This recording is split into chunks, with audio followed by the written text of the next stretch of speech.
Hello, everybody. Thanks for coming in today. We're gonna do this again with Paul from freightconnect.com. That's fr8connect.com. You've seen him on here before, dropping a whole lot of knowledge on all of us, really helping us out. Really smart guy. Has helped me a lot personally. Knowledgeable about all aspects of the industry. And today we're going to, at some point here, open it up. So if people want to jump in here and talk to him direct, I will put a link in the comments. We want to get through a few things first and get some information out about different things, and then we will see if anybody wants to come in and talk to Paul direct. So let's get him on in here. Not waste any more time. Uh, Wow. Paul, how you doing? Brother, I'm doing well. How are you? Good, good, good. Thanks for doing this again today. I notice, Yeah, I in appreciate addition you. to the snazzy wardrobe as usual, you're sporting a little something for us. Tell us about that. Yeah, you talking about the apron? Is that what you're Yeah, talking about? yeah. Yeah. Well, man,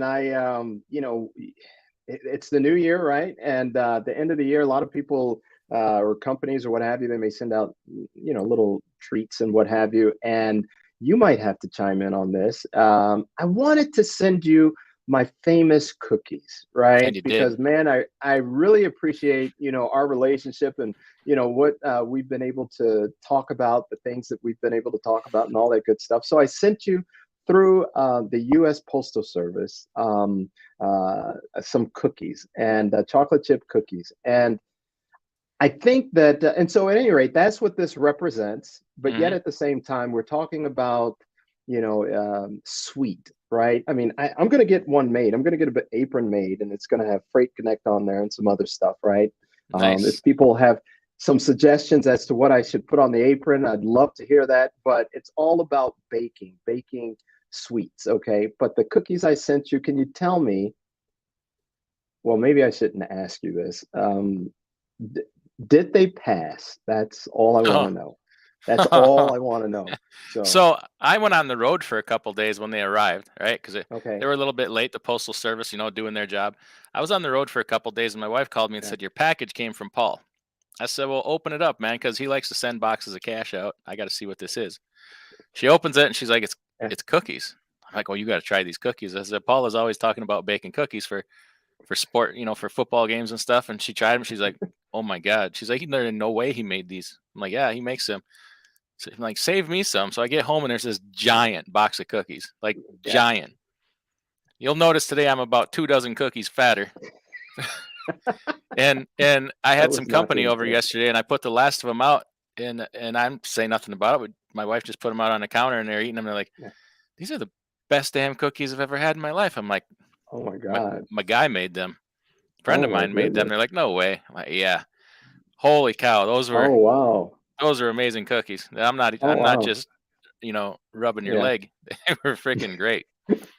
No way. Well, great, man. I'm glad you guys enjoyed them. Thank It you. was definitely something that I wanted to share with you guys, and I really enjoyed baking. So, any rate, so that's what this represents is, not only the cookies, but you know, um, um, just basically, if you run into a sweet situation, or like last year, there was a lot of great opportunity that existed for Hmm. carriers, right? Um, to build relationships, right? To make money and what have you, and just go to the next level. And so we're looking at going into 2022 with that same mindset, right?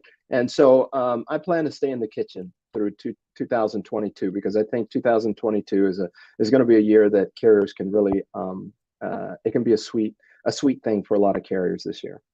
Okay, well, here's the point where I have to make myself look bad, and I'm gonna Okay. issue you a formal apology right in front of everybody. Okay. Last live stream we did, Yeah. was trying to pry it out of you. Hey, what's 2022 going to look like? And here I am saying, at some point it's going to get bad. Maybe people don't have enough to ship once the holidays are over, and blah blah blah. And you're like, it's going to be okay. Like there's positive things here. There's still not enough trucks. There's still these things going on, and I'm like, man, I don't know. I just have this feeling. So I'm gonna say right now, you were right, and I was r- r- r- You're I was not right. How about that? Okay. Yeah. We'll take that. So, We'll go with that. my hat's off to you for that, and I'm gonna when I ask you something, I'm gonna listen to you Okay. going forward. I Okay. might challenge you and find Yeah. out the whys and what fors, but congratulations on getting that one right because Oh yeah. to me it was just a real time of uncertainty and trying to Yeah. think forward, and I couldn't come up with any good reasons. But Yeah. I kind of see it now. This this equipment shortage thing is getting substantially worse. I think that is Mm-hmm. feeding a good bit of this. Like you've seen major carriers now saying, we're in trouble for not having enough Mm. equipment. So, when Mm-hmm. they start seeing it, Mm-hmm. that's the real deal. So, Yeah. freight has been good. The first quarter is off to a roaring start. I'll say Yeah. that better than Yeah. last first quarter, and last first quarter was great. Yeah. So, you know, how long it holds up, I still don't have. I don't know. I don't have a crystal ball, but I tell you what, we're gonna ride it while it's there. And Yeah. congratulations to you on seeing that one Yeah. coming. Yeah. So, you're becoming our go-to person here for all things freight related, and Yeah. I'm gonna scratch your back because you won't give yourself the credit you deserve. So, Well. with let's talk about the course for just a second. Okay, what you offer, Okay. the service you offer. Mm-hmm. So, if Okay. you guys that are new here, Paul is from fr8connect.com. And what Paul does is connect small carriers, small trucking companies from one truck up to whatever, and helps you connect directly with shippers, with customers, and Mm-hmm. direct freight. That's what Paul does. Okay, Yeah. talks to, and unlike some people, Paul listens when people talk. So we've been doing this for about a year, right, Paul? Me and you. Yes, sir. Yes, sir. Okay. Absolutely. So over that Yep. course of time, you've had a lot of people call and talk to you, Mm. and they've kind of told you what they want to see in your course, right? And to your credit, Mm. you've listened and you've kind of redesigned the course a little bit. Can you or how you help people? You've Yeah. redesigned a little bit. Can you tell us about that and Yeah. tell us all about it, how to access it, what it means, the Okay. why, right? Why you did Okay. it? Lay it all Yeah. out there. Man, like you say, in terms of listening, that's definitely very important. I listened to you just now, and I'm like, oh my God, where do I start, man? You set it up very well, but at the same time, let me try to live up to it all. But I appreciate that. Yeah, last year, I mean, was definitely a phenomenal year for our industry, and I think that coming into 2022, there's definitely great opportunity that exists, and it all builds around. It's all around relationships. So. But going back several years, we were operating as a broker. I got my start in 2001 as a freight broker for a major company, but they were really small at the time because they were a startup. And as they grew, they were a major influence in the industry. And I learned a lot because I knew nothing about trucking or brokering. I had never heard of it. But it was all about sales. Okay, at least that's the way I saw it, Hmm. and that's what I've been in just about all my professional life. And so sales is a part of, you go to one, there's economics, and then there's sales. This is the way I look at it, right? And that's what I got my degree in, was in economics. But if you go to different businesses, whether they're selling tires, pencils, I don't know, baby clothing, or whatever it is, right? There's an element of sales, potatoes, whatever it is. And so here in our industry, I got into it as a broker, and I saw it as sales. And as we moved on, there was someone that was interested in working with me, or me working with them, to help them develop a freight brokerage. That was in 2008 or so. The economy tanked, right, due to the housing market crash. We moved on and just continued to press through as a brokerage, and we learned a lot of things. But one of the things that we learned about was that carriers are looking to, they get into this business, people get into this business not just to get into the business, right? In a lot of cases, they want to develop something. They want to establish a company, right? They want to move freight, right? And there is money in it, right? So there's a lot of opportunity that does exist. So we were trying to figure out how we could help them in that regard. And what we came up with was Freight Connect. And that was back in 2014 or 2015. And so from that point all the way up to now, it's always been about how do we help carriers grow, right? How do we help them in the industry to move from entering all the way to the point of developing a strong foundation, right? And becoming known and being able to grow their company and people seeking them out for business. And so there were some things that we identified. And if you think about it, and you might chime in on this, Adam, um, you are an owner operator, or you have your own company, right? Hmm. Um, are you looking when you're looking for business? How do you find that business? Is it do you naturally go out and seek direct shippers, right? Do you go out and actually seek your own customers, or is it a thing of where we've been conditioned? And I know I'm setting this up, but have we been conditioned to go to brokers? Nothing wrong with brokers, but when you get into the business, what is that thought process? And where do we get our information from? That's an interesting question because I never really thought about that until you just said it. But the first thing I'll just say the first thing that popped into my mind is Mhm. that's kind of odd because you're just talking about business in general. I'm sitting here trying to think of another business model that you start a business and you don't go out to try to get customers. You go to a middleman. Uh, Mhm. Off the top of your head, can you think of any other? A middleman? Yeah, where Um, in trucking, right, our right, our, right. I our see. first Right, natural instinct is brokers. Brokers. right, I'm just trying to come up with another industry or business that would do that and not just go say I need customers, right? right, right. Correct. So that's kind of interesting when you think of it that way. Yeah. So maybe we shouldn't be as intimidated or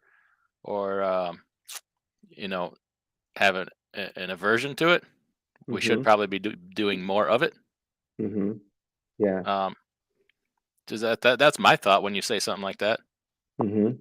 Yeah, I mean, you're absolutely right. I mean, when you think about it, there are a lot of people, different people that get into our industry, right? There can be, I mean, I've communicated with a lot of people that they were in pharmaceuticals, right? And they Hmm. wanted to establish a trucking company. There are people that are in technology, right? At some point, there may be at some level. There may be people who I knew a guy who had a lot of healthcare facilities, right? Home care facilities is what he had, adult home care. So there's various people that want to invest their money, right? And they think trucking is going to be a way to invest their money, which it is, right? But we have to understand that the intricacies of it all, right? And one thing that seems to be left out, honestly, is sales, right? Right. And when I say sales, I don't mean like getting on the phone and just get business, right? I'm Hmm. talking about, promoting your company, establishing your company.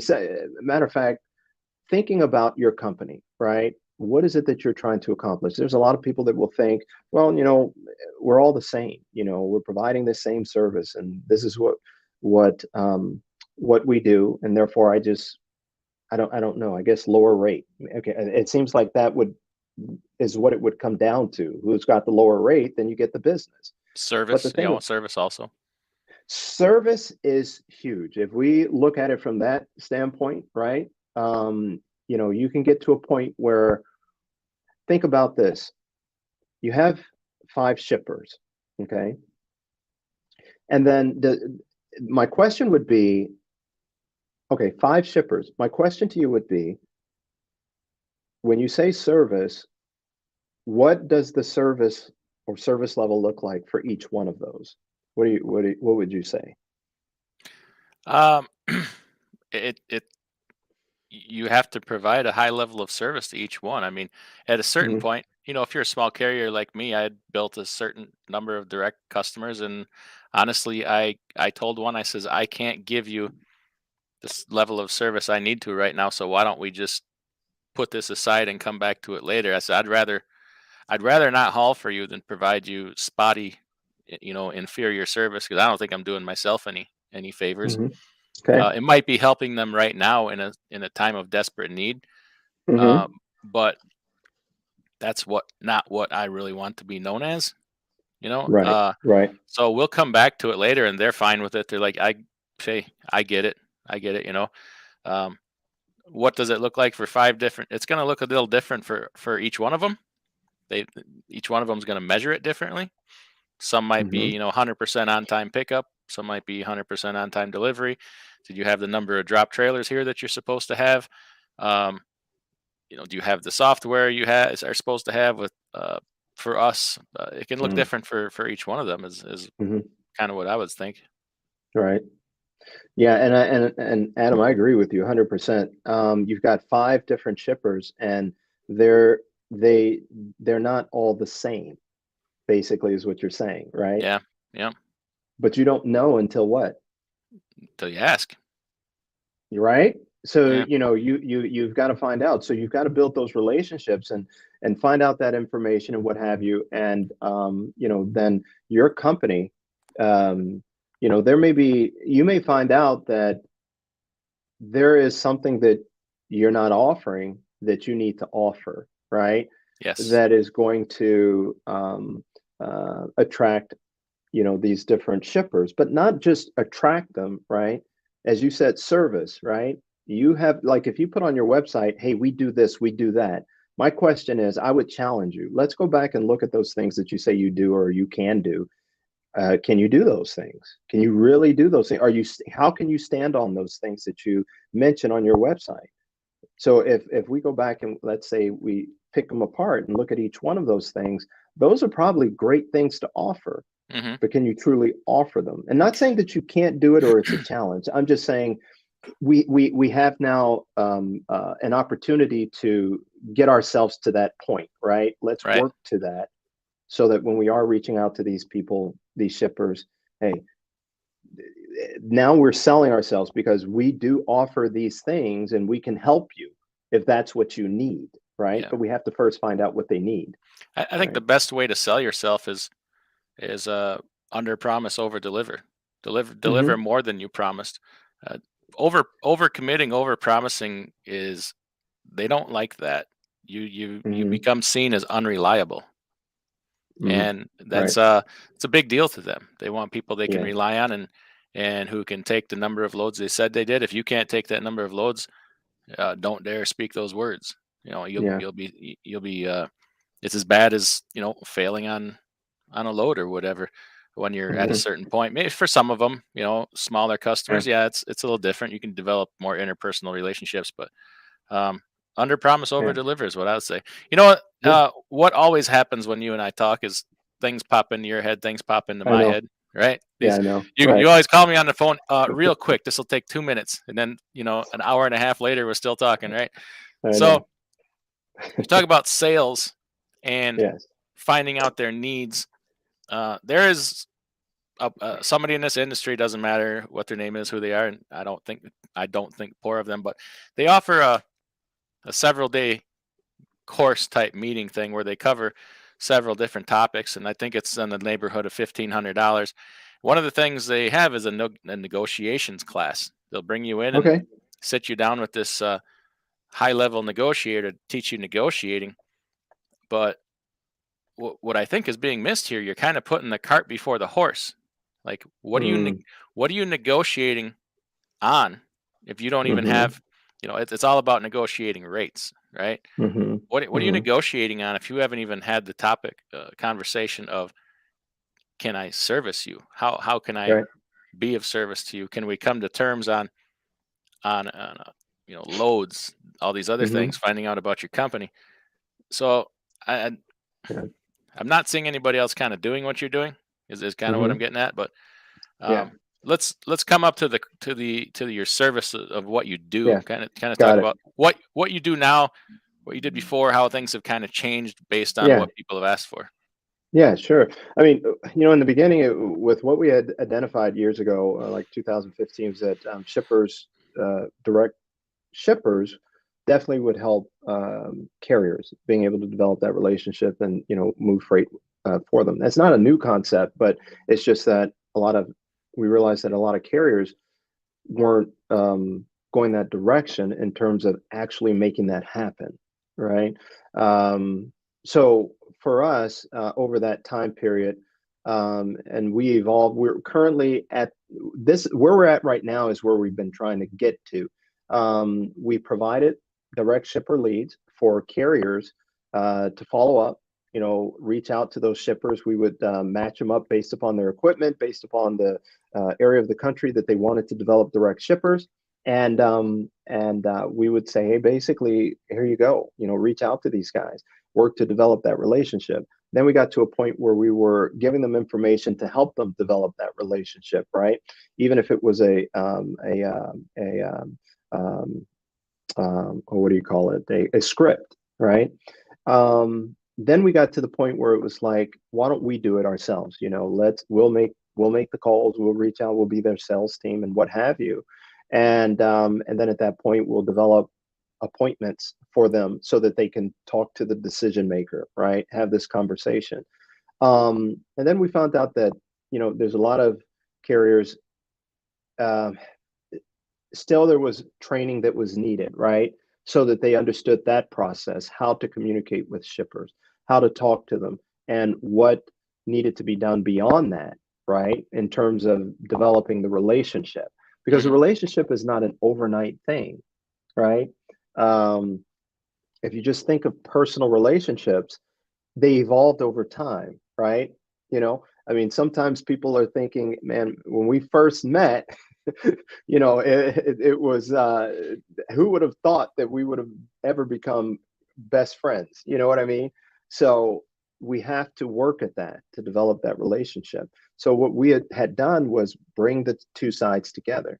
And then at that point, it's like, Mr. Carrier or Mrs. Carrier, let us help you now develop that part of the relationship. And that's where we're at now. So where we're at is we're working to teach you how to, develop that relationship. Okay. So our whole program is about sales. It's about how to make that call, even how to communicate with them. Let's say, even if you were at a facility and you were talking to the shipper, where to go from there. How do you initiate the conversation, right? Hmm. How do you communicate with them? How do you take it to the next step? So eventually, in time, they're going to be interested in wanting to give you business, because right now you might be one truck, you might be two trucks, you might be three trucks, you might have aspirations to grow that, your business, right? But you have to start somewhere, right? And that's what we're talking about is let's talk about that. What does that look like, right? It's not about rates. Nothing against the gentleman who has that program about negotiating rates, because that's very important. It is. There's a lot of things you have to think about when it comes to that. You have to think about, the time of the year, what's going on in the economy. You have to think about fuel. You have to think about the part of the country. You have to think about what's going on in the world. You have to think about imports. There's a lot of things to think about, right? Right. That can help you when negotiating. And one of the things that we believe when you're talking about negotiating, you don't want to just come off in the sense of, how do I get the best rate out of this person, right? You want it to be a win-win situation. And when I say win-win, well, we have to think about the other party as well. It can't be just about me, me, me, Right. if that makes any sense. So, Okay, so that's yes. short Mhm. term. That's short. You might win, Yeah, but it's going to be for right. a day, a month, a week. Whereas if Absolutely. it's more of a win-win, that's something that will stand the test of time. Hmm. Yeah, and built that relationship for you, or that foundation. I'm sorry, Yeah. and you're talking about building even a reputation, you know, Right. and if you think about it, then you can go back and maybe you're communicating with another shipper, right? And the shipper that you're working with will vouch for you, right? Because of Right. the relationship that you've built.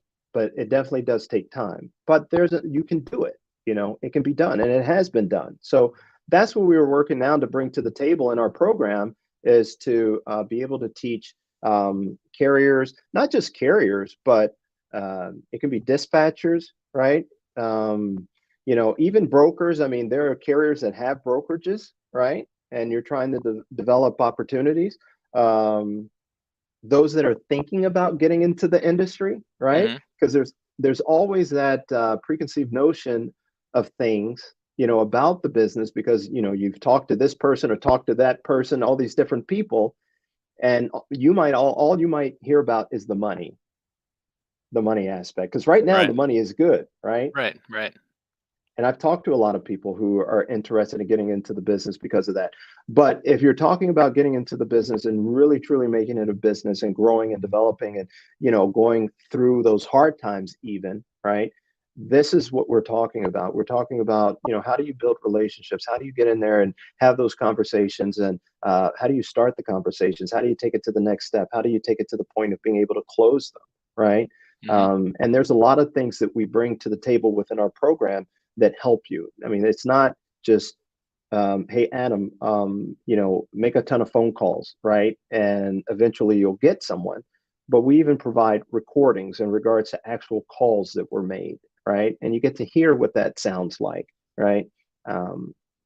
We can communicate in regards to calls. I'll even make calls with you. We can get on the calls together and make calls. And so, yeah, so we just try to bring the whole aspect of sales to the table, be an open book, and give you an opportunity to understand what this looks like and be able to be successful. Okay. Yeah, that's great.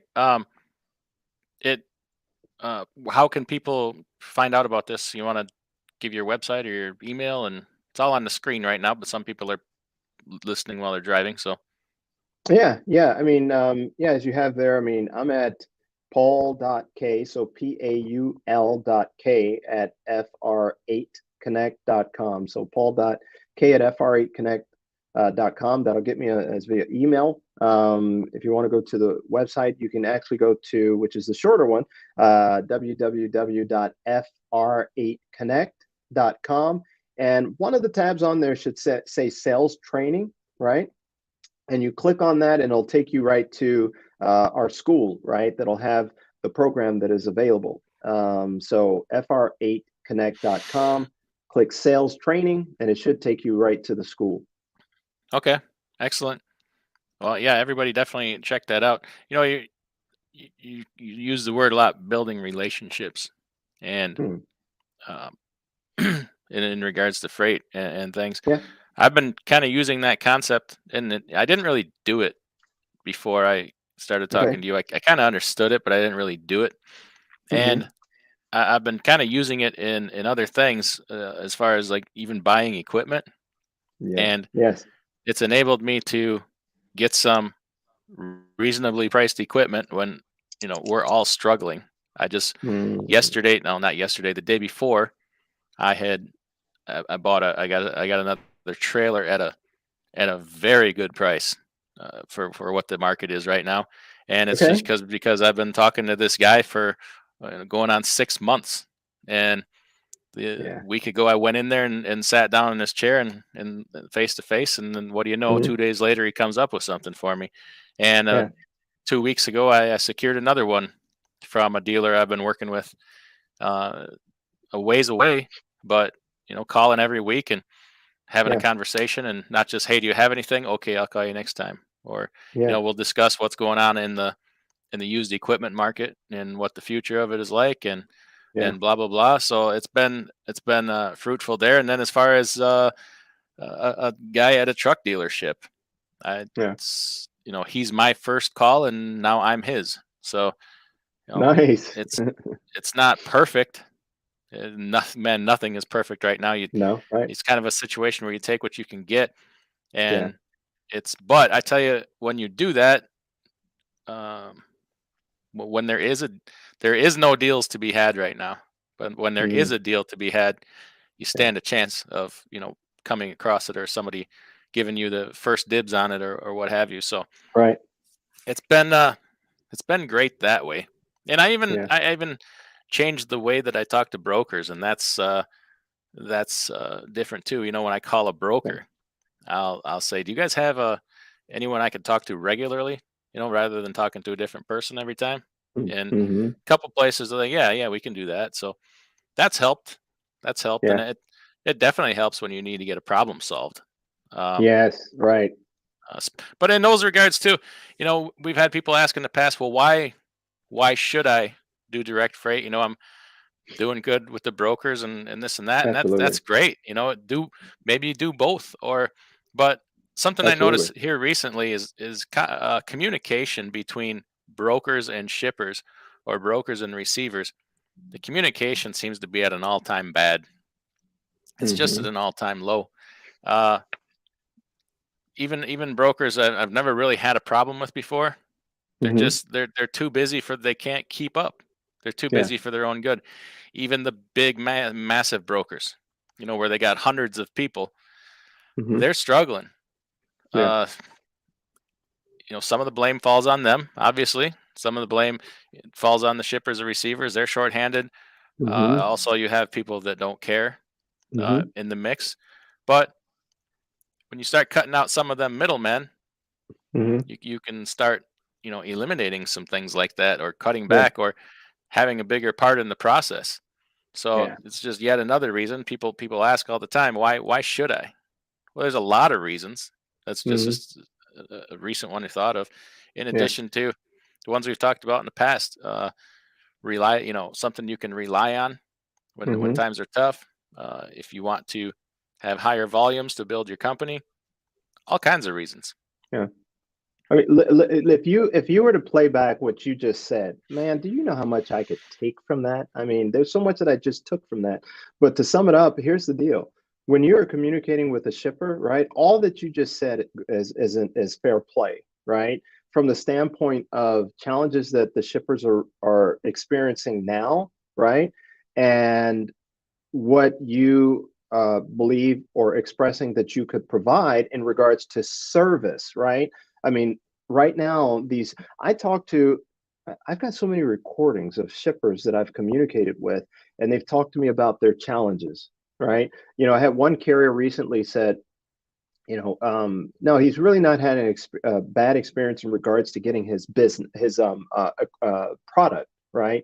And the reason being is they identified that it was going to be challenging, and they went ahead and ordered early, right? And they Hmm. were able to get their product in on time. But so they've got plenty of equipment or product, but the problem is that they don't know what tomorrow is going to bring, right? It could all change to the point where now they've got too much product, right? So when we are talking to shippers, we have to understand that shippers, they're going through things. There's challenges that they're going through, and we want to talk about that. We want to communicate with them about those things, right? And so even though we're going through challenges, okay, that's fine. We identify that. But when we're talking to the shipper, let's hear them, listen to them, and all that good stuff.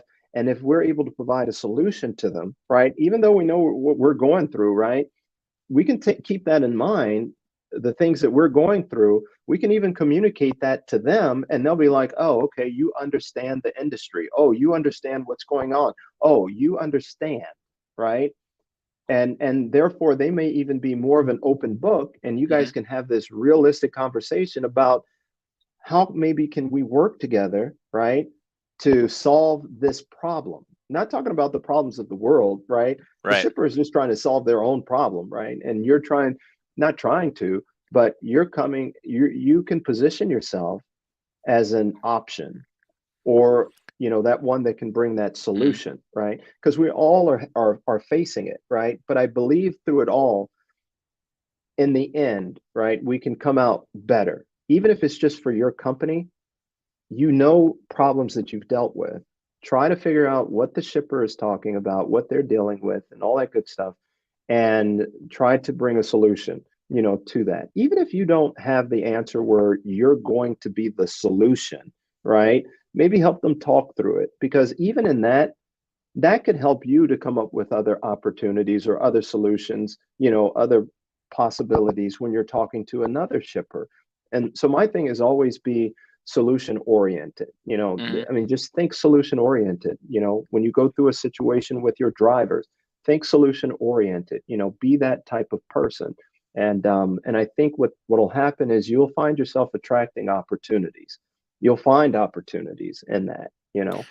I think so. Let's just flash back to last year for just a second. Okay. All Beginning right. of the year, Yeah. uh, rate things were booming, rates were good. Hmm. I think that not a lot of people could have foreseen the problems that we faced in 2021 that kind of Okay. came out of nowhere. For Hmm. instance, the port situation. Mm-hmm. Although you were on that before it happened, so kudos to you for that. Hmm. The equipment shortages, the what do they call it? Right. The great everybody quits their jobs. Everybody quitting Yeah. their jobs. Not Uh, migration, but the uh, Whatever yeah, everybody quitting their damn jobs, whatever they call yeah, that. because there's I other forget. jobs available. Yeah. Yeah. We had a lot of unforeseen things happen last year. Yeah. Now It was that cool. translated into more money. Okay. Uh, I think 2022 we're gonna have a whole new set of problems, right? Okay. I don't And know, but okay. yeah, well, we're gonna have things go the other way too, right? But we both kind of said that this equipment shortage thing Hmm. is not gonna it's not gonna be over. They thought maybe by Christmas of last year, things were gonna start coming in, and we kind of said no, it's not gonna happen. And the people that I've talked to said fall of 22 is when they're going to start getting things coming in, and Hmm. you know who gets that equipment first. It's not us. um, so when do we as small people start having these problems solved for us? But I think that equipment shortage part is really going to rear its ugly head a lot here in 2022. Okay. I could be way off base, but just it drove prices up like when we came out of when things started to reopen in the economy, it drove prices up, right? Hmm. Uh, but then the problems didn't start coming, you know, for a month or a couple months later with the shortages, with the things like that. So now we've had these problems come up, but do they bring forth more problems? Like Yeah.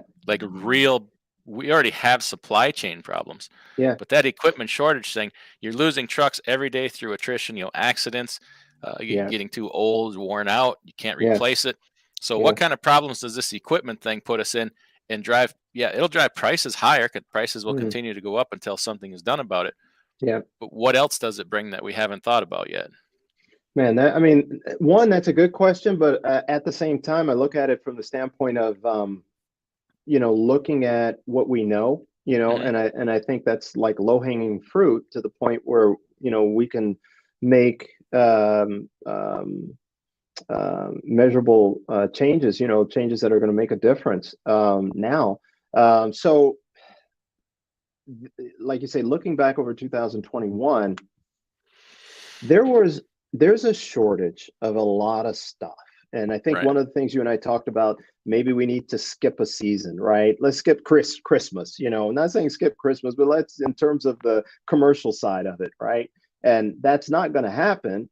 But one of the things that did happen was you didn't see as many sales, right? You didn't see as many, a lot of people did try to purchase early, right? Whether it was importers, consumers, or what have you. So there was an adjustment that was made. So I think that we have a lot of data, over the past year and a half or what have you, to say, okay, you know what? Let's look at that and let's figure out what we may need to do here, Hmm. in certain sectors. What do we need to do today? Um, Excuse me. Looking back, even in regards to Corona, there's some things that I don't understand.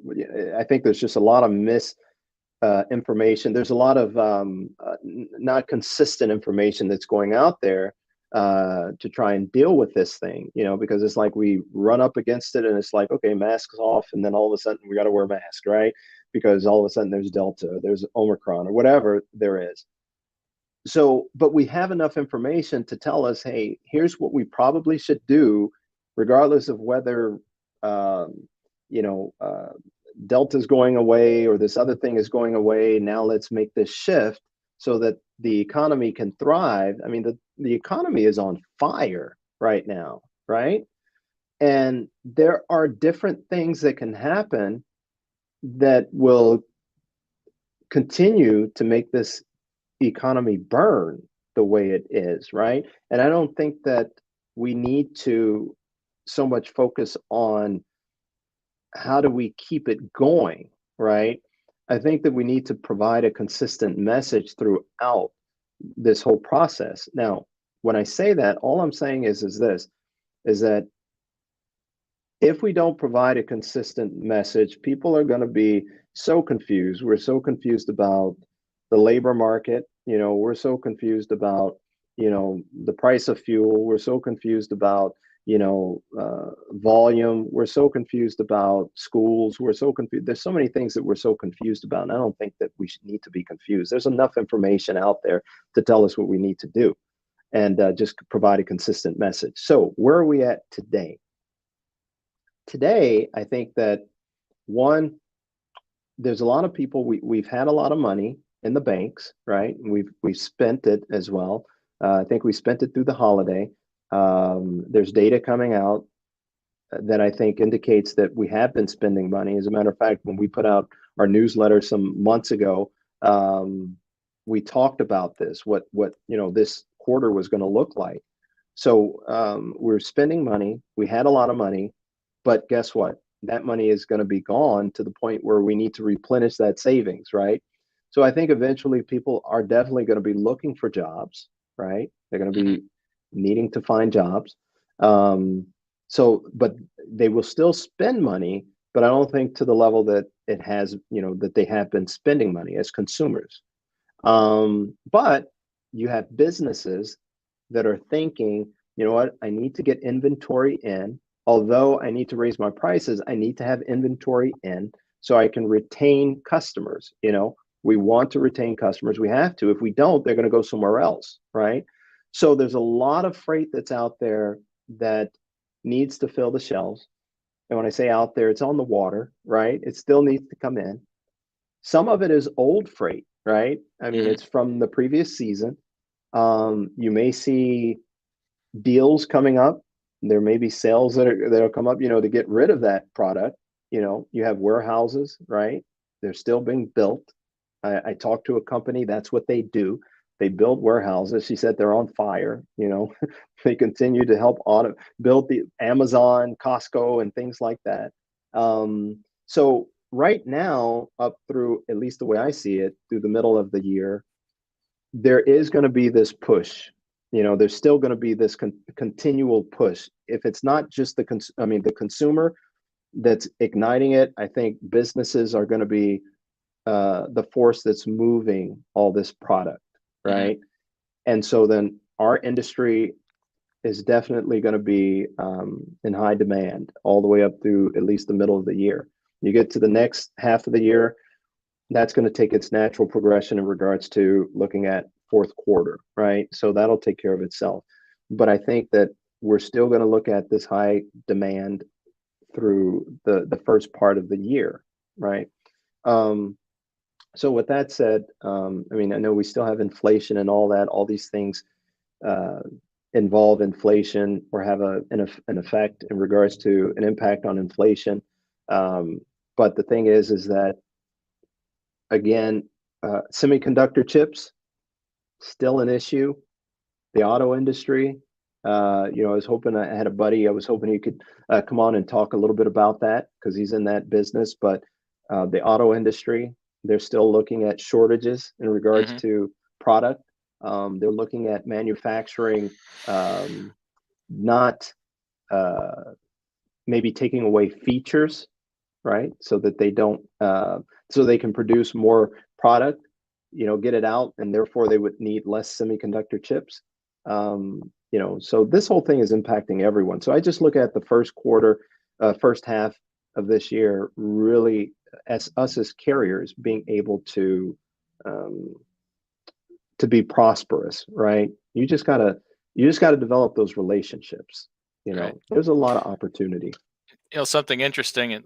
It's you mentioned the economy being on fire, and it's kind of a dichotomy right now where it's on fire in a good way and a bad way. Like it's on Yeah, fire because there's so much there's a lot of economic activity going on right now, right?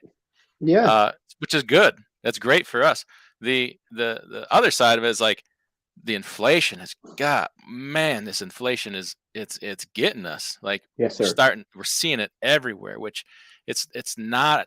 I mean, the inflation could stall out, an economy that hot.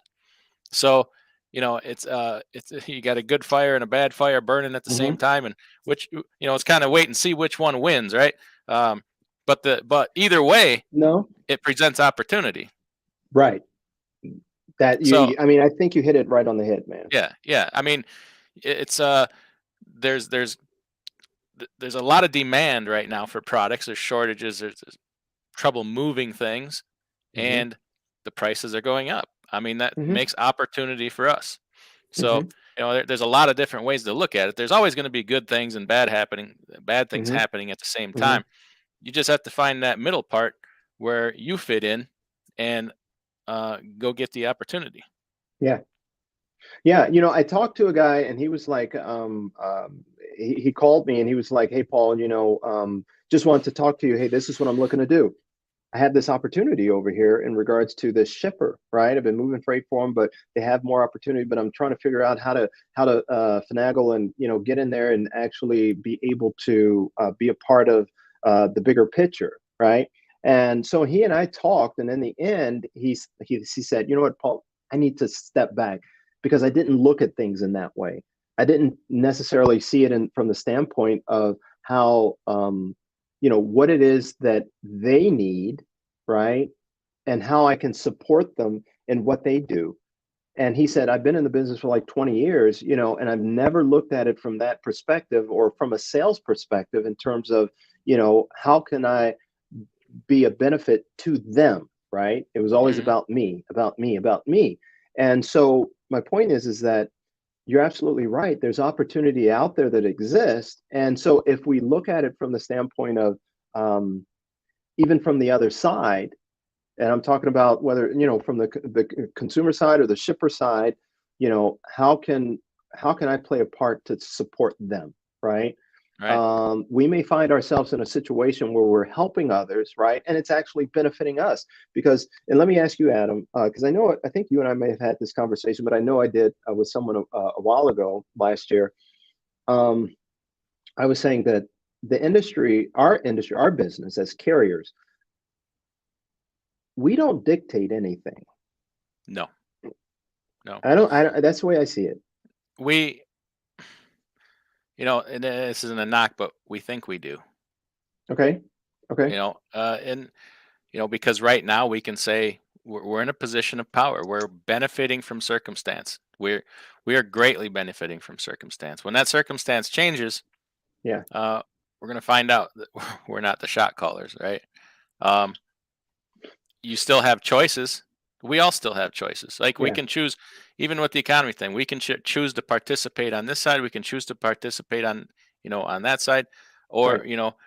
I choose to uh, kind of block it out a little bit and just I want to find that opportunity. I want to do better. I want to block out the noise Yeah. because people are always going to tell you you can't do this, you can't do that. We have choices. Just Hmm. don't listen to them. Hmm. Yeah.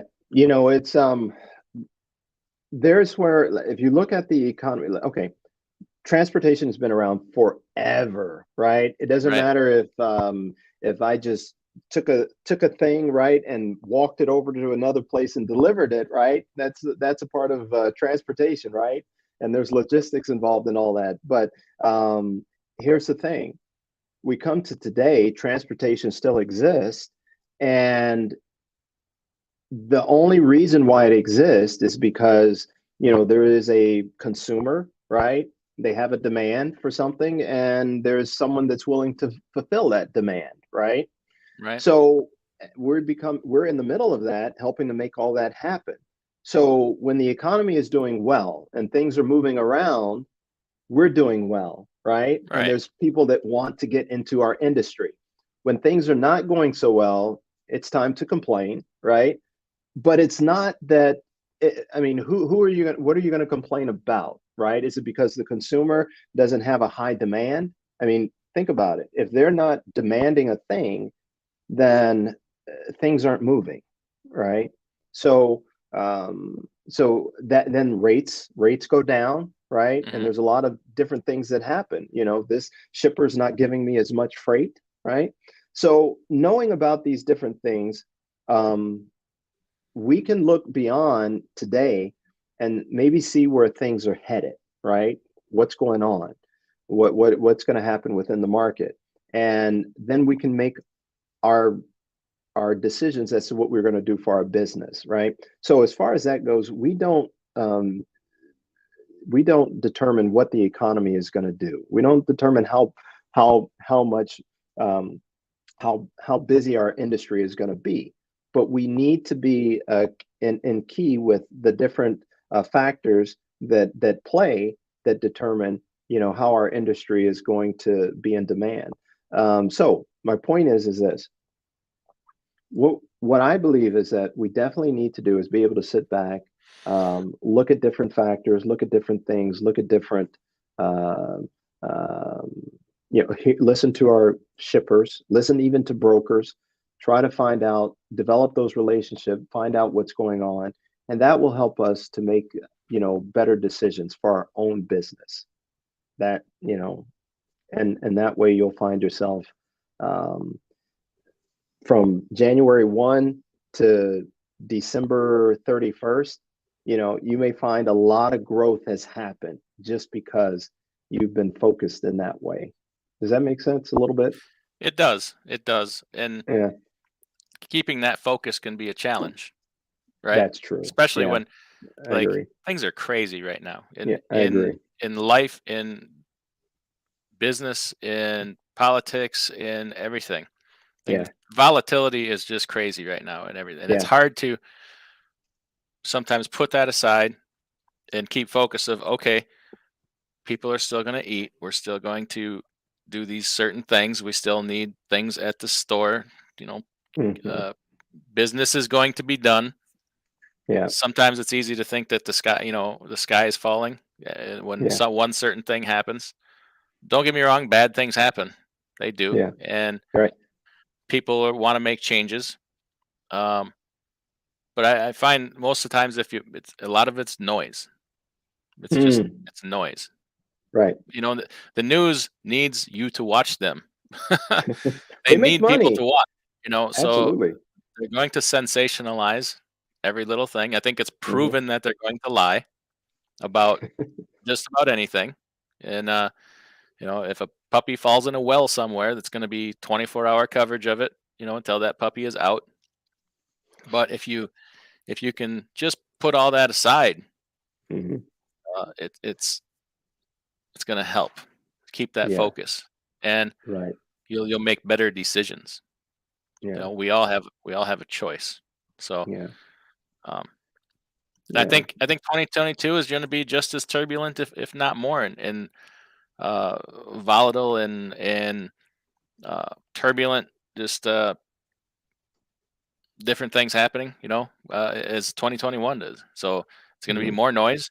And are you going to do that, or are you going to just put your nose to the grindstone and go to work? Hmm. Not Yeah. that you should ignore. You got to be involved, responsible, take care of your family, and this and that. But Yeah. um, some things matter, some things don't. Yeah. Right? Yeah, absolutely. Yeah. No, I think you're spot on, man.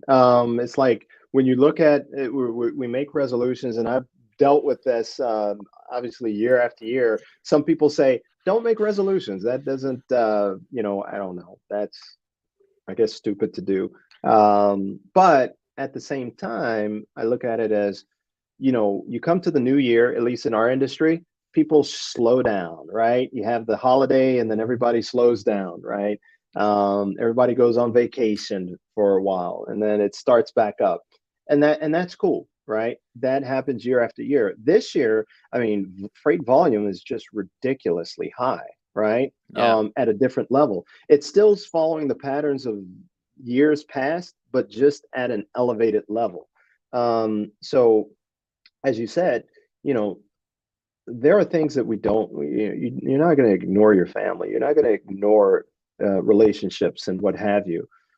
You also have your professional life, right? And Hmm. your professional life is to support, those things you want to do in your personal life, those things that you want to achieve and accomplish. Um, so we have to look at that, and we do some have to do a reset, or we do have to look back and see what happened over the past 6 months, 3 months, year, or whatever. Whenever your check-in is, have that check-in period, and then be able to make those adjustments, so that you can continue to move forward, right? Um, And so right now, in looking at the new year, whether you want to call it a New Year's resolution or whatever you want to call it, look back on the year, look and see what it is that you did accomplish, right? What did you set off to accomplish at the beginning of the year?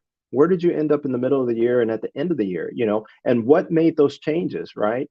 What made you what happened even in the economy, that maybe made you make certain decisions, and were those decisions the decisions that you should have made, so going into the new year, it's kind of like, okay, I'm going to reset, and I'm going to maybe not make those same decisions that I made last year based on certain factors, right? Because right now, I think you're right.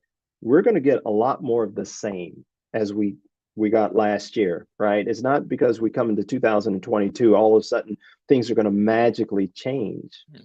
That's It's just going that's to be not going to different. happen. It's just going to be Hmm? different. Yeah, It's just going to be different. We'll have problems still, but there'll be different yeah, problems. Like we got over some of last year's problems. Now it's 2022 and time for this year's problems. yeah, Um, we're still in a great time of uncertainty with things happening around the world. yeah. Oh yeah, oh yeah. You know, let me ask you this. Weather wise, right, where I'm at, we've had snow, I want to say maybe 2 or 3 times this year. Or, well, let's see, we're in 2020. So since the winter, Hmm. we're into winter, I think we've had snow 2 or 3 times, right? There are other years where we may have snow more than that. There are other times where we may have no snow, right? And it has an impact in regards to what goes on around here, right? And that's the same way around the country. When we have this big winter storm, it impacts different parts of the country. So each year we get to a point where something is that we don't even think about, or we have no clue as to what's going to happen. It impacts our decisions, right? It impacts businesses and things like that, and it impacts their bottom line. So the thing is that we have to understand that there are going to be those things that we don't see coming that will happen, right? And that will happen to our business. Um, but the thing is that we know that we're still going to have to make decisions, and that's okay. It might not have been in our forecast, but we have to make forecasts or decisions that are going to help us achieve our goals. And I'm just going to go back to this real quick. What we're trying to do right now in regards to our sales program, we want to be able to help you uh, be able to take more control, of what you see for your business, right? Right. That's the whole thing about what we do. We want you to be able to put something within your business, add something to your business that helps you to determine, how you're going to get to your goal. It's That's what this is all stability. about. Stability. So this I hear this what I'm saying. craziness and volatility is always going to happen. There's always going to be Yes, something going on. right. But I guess in a roundabout way, it comes back to having customers of your own can take some of that volatility out, can provide some stability, so Yeah, that you don't have to go through all that. yeah, y- yeah. You hit it There's right no on the head, Al. Yeah. there's no perfect situation. Like I'm not a big enough company where I can at this point have all my own in-house backhauls, but Mm-hmm. having maybe that first part of it is a lot to rely on. That helps. Mm-hmm. And Mm-hmm. over time you work towards that. Yeah. And eventually some opportunity somewhere will present itself, and Yeah. it's a matter of being ready for it. And Right. there was a situation one time where I got a call from a driver and said, "Hey, get your butt down here. These people want to talk to you." So I was there in 10 minutes, handing them paperwork, and I was ready for it. That Yeah. opportunity will present itself again where somebody will call and said, "Hey, this guy just asked if we could haul something back from Kansas City once a week." Well, Right. we're ready to have that conversation. Yeah. So That's this awesome. this is something too that people can have this training and keep in their back pocket. even if you're not ready to use it now. Yeah. I think you know what, and that's a good point that you brought up. Um, One for yourself, like you just indicated, it's something that helps you personally, right? I mean, whether it is within your business. It was someone I talked to the other day, and I was like, "Hey, do you have kids?" And she was like, "Yeah." And I was like, "You know what? Your kids sell you all the time, right? They sell you all the time in regards to whatever it is that they want or that they may need. If it's a baby, they're crying, right? Because maybe they're hungry or they need that attention. As they get older, they may need, I don't know, they may need something for school, get an instrument, but they're selling you, right, as to why you need to get that instrument for them. And then at the same time, in reverse, you're selling them as well in regards to maybe why you don't need it. They don't need it. But selling goes on all the time, right? And it's just a part of life.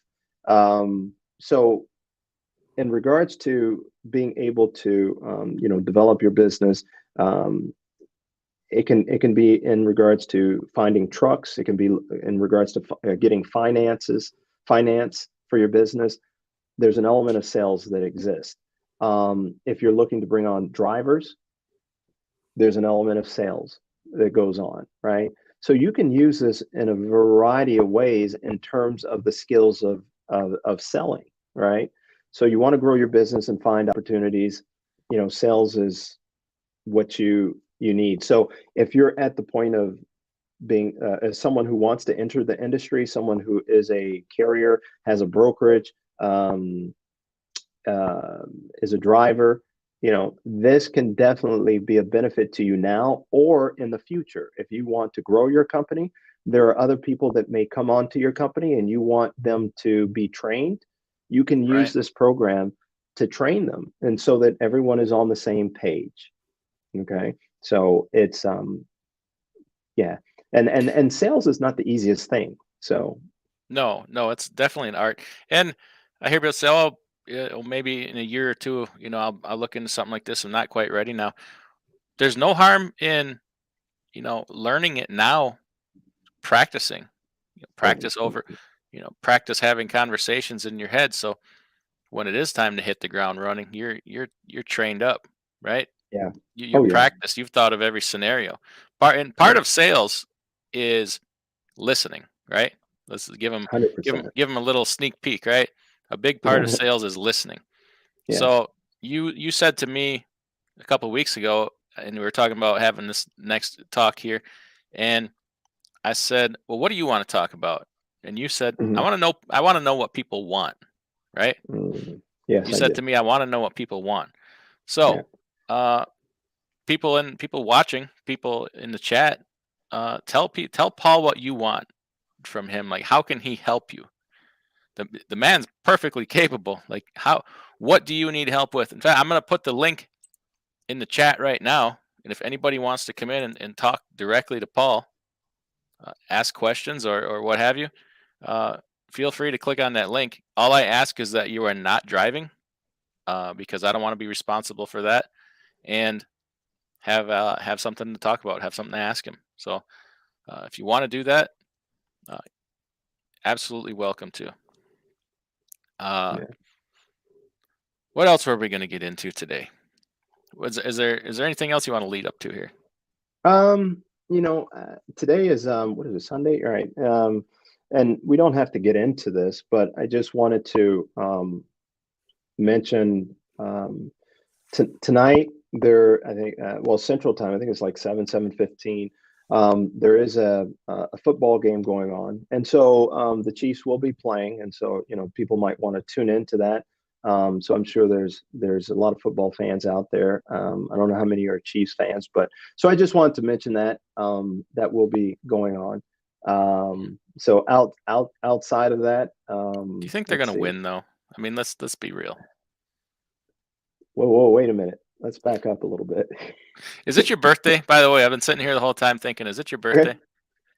Okay. You know what? It was. You got a What is little today? sign behind you that says "Happy Birthday" to me, Ah, oh yeah. and I feel like that might make me sad because maybe you had to wish yourself happy birthday because nobody else did. So happy birthday.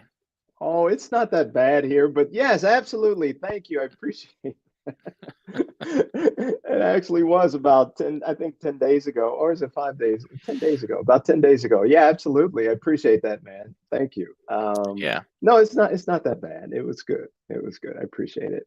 The thing about it is though, is having a birthday around this time of the year, you have to deal with the cold. So if the cold, if you're not fond of that type of weather, it can be a challenge. It's like you want to delay your birthday for 6 months, Hmm. right? Or go to And Hawaii. One of the two. okay, I'm writing that one down. Next birthday,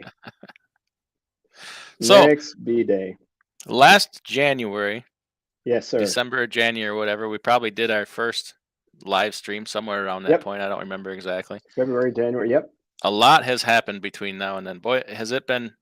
Do you remember a crazier time in the industry? Nope, not at all. Like I said, I've been in it since 2001. Yeah. So however long that is, but nope. Okay. So we back way back then we talked about a lot of things Mhm. that were happening. Maybe forecast anything you can see coming for this year that maybe we're not talking about, or do you care to not make predictions, but give any of Yeah. your thoughts on the rest of the year? Even beyond first quarter. Yeah. I mean, like I say, first half, because you've got Chinese New Year coming up and all that good stuff. I mean, uh, Is that man, in February? When is that? February? February, I believe it's February. I believe it's Okay. going to be in February. So you have a situation where we look at things globally now, right? We don't just Hmm. look at going into a Macy's or something like that and see if there's, do they have sweaters, or going into the grocery store. I mean, we look at how this thing is impacted on a global scale. And I remember years ago, I was trying to focus at some point on the global scale of things, right? And that was as me working as a broker. Um, but it was challenging, and the reason being is because no one else was talking about that, right? It was just, and it still is, where um, how do I, as a carrier, I just want to get the best dollar, and I want to move freight. I want to grow my company, but we have to look at things on a global scale because it's all connected. It always has been, right? More And so every so day, though, too. More so every day. yeah, absolutely. So when we, and I remember many years ago, and I think it was in the 90s, there was a commercial, and there was this company in Asia. They were on the phone, conference call, everybody sitting around the boardroom desk, and they're all talking to this company and trying to figure out how they can get their supplies, the product. And then they pan over to the people that they're talking to, and it's a husband and wife, an older husband and wife, sitting on a farm talking to them, right, about providing them whatever product it is. So the ones that are in Asia, they're thinking they're talking to this huge corporation, right? And it's just the mom and pop that are talking to them. And the point is that the internet at that time, it was the internet and how it brings us all together, and how you can just do business around the world because things are, it's made this world so small. So today, the world is even smaller. I mean, we can look at Omicron, or the coronavirus, and how it's impacted the entire world. And so things that how it's impacting me, it's impacting people overseas. Um, Overseas, they may take it in a different way in terms of policy and how they handle things. I mean, I think when they have a case or two, they're shutting everything down, right? And when they start doing that, it impacts us. And when they open up, all of a sudden we got this flood of stuff that's coming over. So I just think that coming into the new year, we still haven't gotten a hold of all that. Variances, we don't know what's going to happen. We have no idea in regards to these different variances. So that's going to have an impact on what's going to happen in the new year. So my point is this: that first half, just keep your nose to the ground. I mean, just continue to understand that things haven't been figured out. There's a lot of stuff that's still coming over. Consumers are probably going to have a little less money, unless the government decides to give more money. And therefore, we are going to, the trucking industry is still going to have this demand. There's still going to Hmm. be demand flooding through the first half. There's not going to be enough trucks out there. We're still shortage on the semiconductor chips. So, I mean, that's just the basics of it, right? So I just think there's going to be this high demand that we're going to see through the first half still. Okay. Yeah, Yeah, things are so crazy. How do you even go past that? yeah, It's it is. Eddie has a. Oh, everybody, thanks for the great comments. I haven't been ignoring you. I just trying so hard to get through all everything we want to talk about here, and everybody's got great information. And thank you, Kangaroo Trucker, for 9.99 super chat. Appreciate that. Everybody, check out Kangaroo Trucker's channel. Um, Eddie says, "How in the heck can you scale your business during an equipment shortage? Fleet owners can't afford to buy equipment at these prices. Trailer wise, and owner ops can't afford even leasing a trailer." That's yeah, See, you got a lot of people right now, myself included, that want to scale their business and grow and yeah, have a way to do it, a mechanism to do it, but just at any price can't get equipment. Can't mm, get equipment at a price that is responsible. Like, you could go out and spend $100,000 on a couple-year old trailer. yeah, Not a great idea. I mean, yeah, at a certain point, there is a price that you can't overcome eventually. right, yeah, So, any thoughts on it doesn't even have to necessarily be in trucking, in any business. How do you scale yeah. in a time like this when it's so hard? Well, I think that, you can only scale if you can, but at the same time, I still think in regards to relationships, you look at the other side, shippers still have this need, right? And they're willing to have conversations. So open up to have those conversations. And as time goes on, maybe your situation changes where you can support them at some point, whether you're able to get the equipment or something happens for you. Because, like you indicated already, you have shippers that will support you, right? That will, over time, and as you build the relationship, they will help you, right? And that's good, right? But at some point, they may be able to provide you with the equipment that you need, right? Hmm. And you may be in position to help that shipper, right? But it might not be until down the road. So my point is simply build these relationships because they will pay off in time. Hopefully they will. But I think that that's a good option, right? Is to build relationships. We might That want would it be right now, right? Yeah, that would be my best advice also. And I know it's beating a dead horse, and it might in theory Mhm, sound kind of hokey, but it's not. mhm, So yeah, what I've done is called around to, I think, 5 different dealers I'm on a waiting list for, right? yeah, right, And I call often enough to learn their trade cycles and who's yeah, supposed to be bringing in what. And then he says, next week mm, we're getting in some trade. Okay, I'll call him back next week. yeah, And then I don't just say, "Hey, you got some trailers." I say, "Oh, man, this is crazy. Tell me about, what's going on." And yeah. and then before you know it, he's Adam, getting in. real quick, Yeah, can I go take it? Keep yeah, talking. I just got yeah, to take care of yeah, something yeah, real yep, quick. Okay. yep, I'll yep, be right back. All right. yeah, Sorry. yep. I'll be And right then back. before you know it, he's telling me all about the companies that they're taking trades from, which is large carriers. And he's telling me about their trade cycle, and he's saying what they're telling him every time they got trailers coming in every week. They're like, "These guys are calling us every week before they bring in trailers, demanding more money." They're saying, this company over here is. I'm gonna mute Paul's microphone there for a second. This company over here is uh is gonna give us more money for these trailers, and if you don't give it to us, we're not gonna bring them in. And he's like, we got to give it to them. So he says, this week we're having to give them the amount of money that we were selling them for last week. And I'm like, well, I get that. I understand that. I says, just keep me in the loop. So, uh, over time, and there's some trailers I missed out on because the salesman, he told me straight up, he's like, I've had some trailers come through that I don't feel comfortable selling you. I'm like, well, I appreciate that. I happened to call another branch of that same dealership, and he was more than happy to sell me a piece of crap. He sent me pictures of it. It's got electrolysis down both rails, and uh, you could practically put a fist through the gap in the doors. And I'm like, yeah, yeah, we're not doing that. I'm gonna stick back with that other salesman over there. And then I've called down to Nashville, to all over the place, and do it regular, because then they start to remember you. Does it guarantee anything? Absolutely not. And then last week I went into one of the local dealers I talk to all the time, and I sat down face to face with them and said, "Look, so we've been talking about a long time about you getting me a trailer, and I've been patient."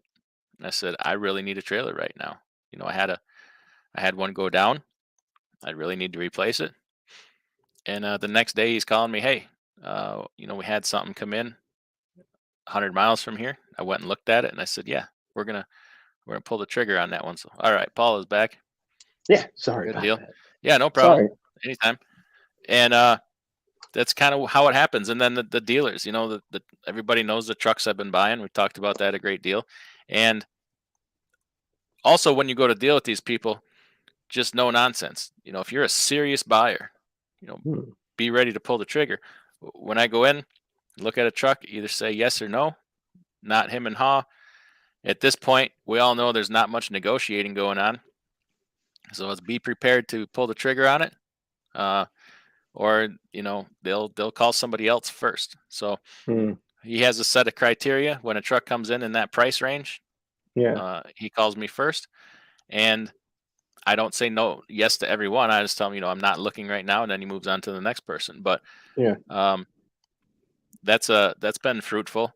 It is not perfect. It's not exactly the trucks I want, but Right. it is trucks in a time when trucks are hard to get and trailers are hard to get.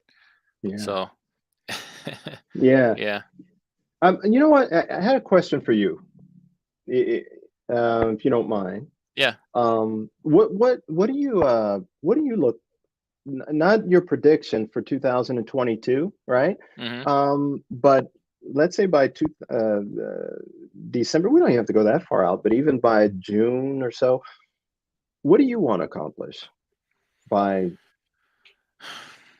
6 months out or Honestly, at 12 this months out? point, Hmm. if I had to be just really honest, and it may sound stupid, at this Okay. point, I just want to still be here. Okay. Uh, this business is hard. Like we all think we know what we know until we're proven otherwise. And Hmm. as looking back to when drove for somebody else many years ago, um, as a new driver, I was an eager beaver. I was all, you know, yeah, let's go do this, and uh, happy to do anything. And then over time, you maybe some other people rub off on you, and you turn into a complainer, or think you know everything, and tell you know, a lot of truck drivers will tell their company how to run their business and how to do things. And I fell into that trap for a minute, but I didn't really understand what they go through on a day-to-day basis and what it takes Okay. to run things from their side. And I have a totally different outlook on that now. Hmm. And let me tell you, it's not easy. This Hmm. even in a time when rates are so great, like rates are Hmm. great, right? We should all be killing it. Yeah. But uh, there's a lot that drivers will never see Hmm. that goes on behind the scenes, and it's expensive. And Okay. one or two setbacks can really kind of mess you over for the year, Okay. right? Yeah. Um, I'd like to grow a little bit more. As the equipment becomes available that is fairly priced, and I can make a fair deal to somebody, I will Hmm. add trucks and drivers as it's practical. Hmm. Uh, but just kind of continue. Just I'm not looking to say I want to have 50 trucks by the end of the year. I don't kind of set goals like that. Hmm. Um, I know that sounds kind of lame and maybe dodging your question, but I guess long story short, No. I want to still be here. Yeah. I want to still be No. doing this. No, I think that, it's again, as we talked about the five shippers, right? I mean, for each one, there's something different, right? So at the Right. same time with carrier, it's not going to be the same for everyone, right? Hmm. And if you think about it, going back a year, as you indicated, you and I have been communicating for the past year, even though, you've kind of known something about us prior to that, simply because I think you were on our list and you got information from us. Um, there was somewhere you wanted to go, and a year ago you decided to venture into your dream, right? Right. You look back over a year. I mean, if you take an assessment over the past year, regardless of the ups and downs and what have you, would you say that you've learned something? have Oh, you have you Are you yeah. at a different level? Yeah. And I'm not saying that I'm like on a different level that I'm better than anybody else. No, I get it. My thought process and pattern is in a totally different place than it was even a year ago. Well, Hmm. I had thought about these things a year ago, but doing and thinking way different. Like when when it comes time to Yeah. doing things is hard, right? We Yeah. we all can Okay. talk big and say we all think know what's going to happen, and we can tell Yeah. people we're really good at telling people how to run their business and what to do. Yeah. Tell you Yeah. what, when you're the one that has to number one do these hard things, Sure. number two pay for it, Yeah. uh, things change, right? Yeah. So I guess going back to your question, where do I want to be by the end of the year? I want to continue on this track I'm on of growing, but I don't want to grow for the sake of growing.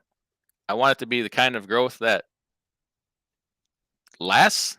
If that makes that makes I want to make it so people want to be here, Hmm. right? If Hmm. that because I talked early on in this talked a lot of crap. I talk a lot of crap about the mega carriers, right? And I always say, and we all do, at a certain Okay. point, I always say, well, if somebody would just do this, or if somebody would just do that, or I want to, if they would do this different and do that. Well, I can't Hmm. very well talk that crap and then not do it, right? Hmm. Right. So, Right. Okay. uh, trust me, it has been at great personal expense. It is. I've said it before. It is not cheap to do things the right way, Yeah. and Right. uh, I want to make it a place where I can continue to grow and not not sweat it so much, right? Hmm. Like Of course. I always say, to like a solid foundation. I'm trying to just build that foundation this year. After Hmm. that, even if things correct or change, the rest will kind of take care of itself. Yeah. I have, trust me, that all sounds wonderful. I have no idea what it looks like.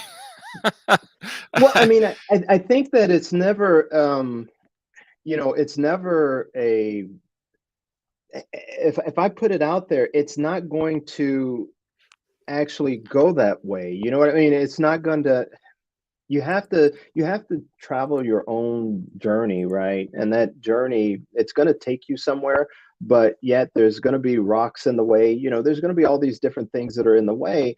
But the point is that you have to go through it, and as we go through it, we learn, right? I mean, you can be in sports.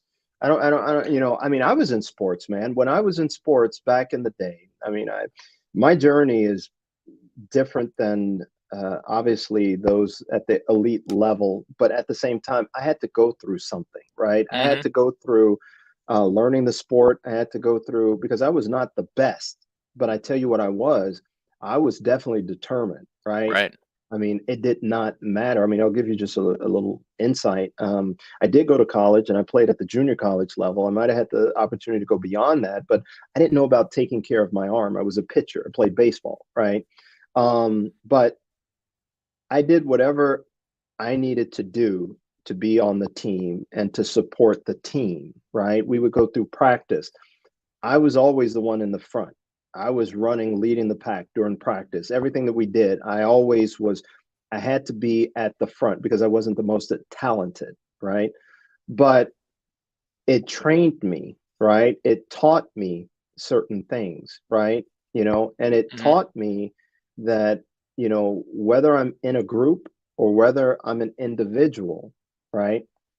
That I'm going to put my best forward, right? And that it's not all about just me, right? So what I do impacts others, right? Has an impact on others. So here with Freight Connect, this is not easy. And I'll tell you why it's not easy.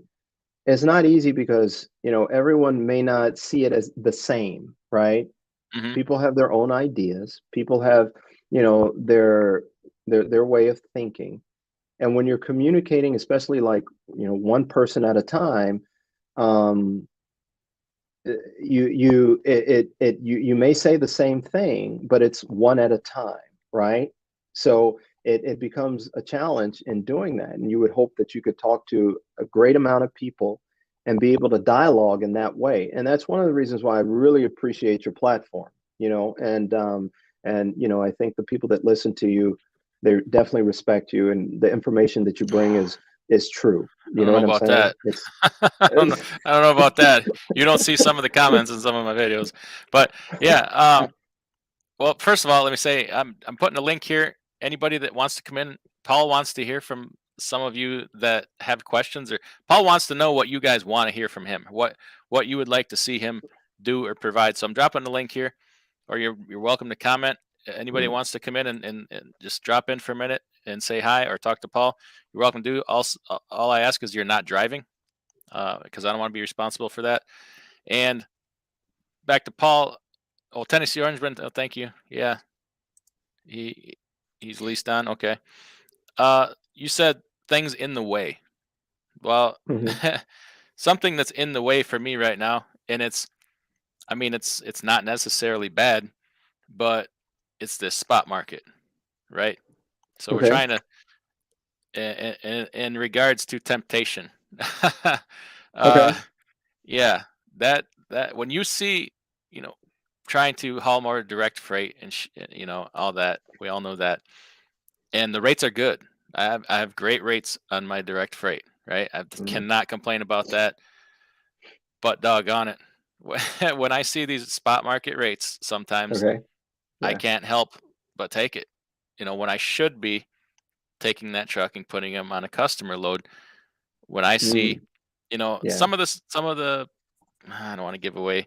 Okay, if I see a spot market load that's $7 a mile on 1,000 miles, $7,000. Right. That temptation is hard. Yeah, it is. I bet. So I'm weak. I'll I'll throw them on that instead You of said you're human, right? You're human. uh Let's say that. you know, hey, it's a great problem to have. But Okay. it's one of those things. It's one of those obstacles Yeah, where sure. you lose focus.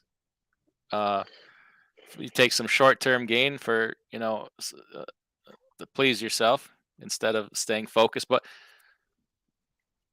I don't know. What do you what Did do you you what do lose you? focus though? I mean, I I mean, don't would you know. say that you lose I focus? don't I mean, know. let's say if I was in a situation, I mean, even like I go back to sports. I mean, we're talking about on professional level.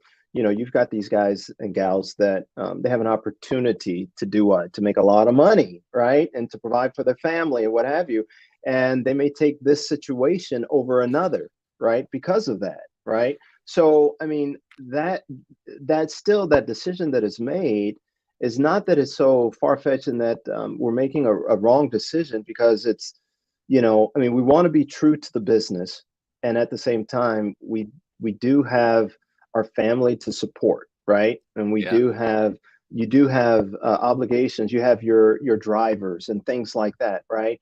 So, and at the same time, in regards to our industry, when with what's it called? Gosh, I don't know why it escapes me. Contracted freight. I may be, so to speak, contracted, meaning that we've come up with an agreement on the rate for a lane. Me as a carrier, you as a shipper, and so we agree upon this. But that doesn't mean that I'm going to always be available. You see what I'm saying? I may have to or decide to take this other freight. Why? Because it's paying more, right? Yeah. And so for certain reasons I end up taking that, or it's a better lane, or whatever the case is. That doesn't mean I've abandoned them, right? I don't want to abandon. I want to take care of them as much as I can, as possible. So I want to grow my business, but over here, here's an opportunity. So it may be a one-off. I mean, that's the spot market, right? That's what it is. It's not, that consistent opportunity. There may be some stuff that exists, but anyway, I go there. So what I'm saying is that it's not a bad thing that you do that.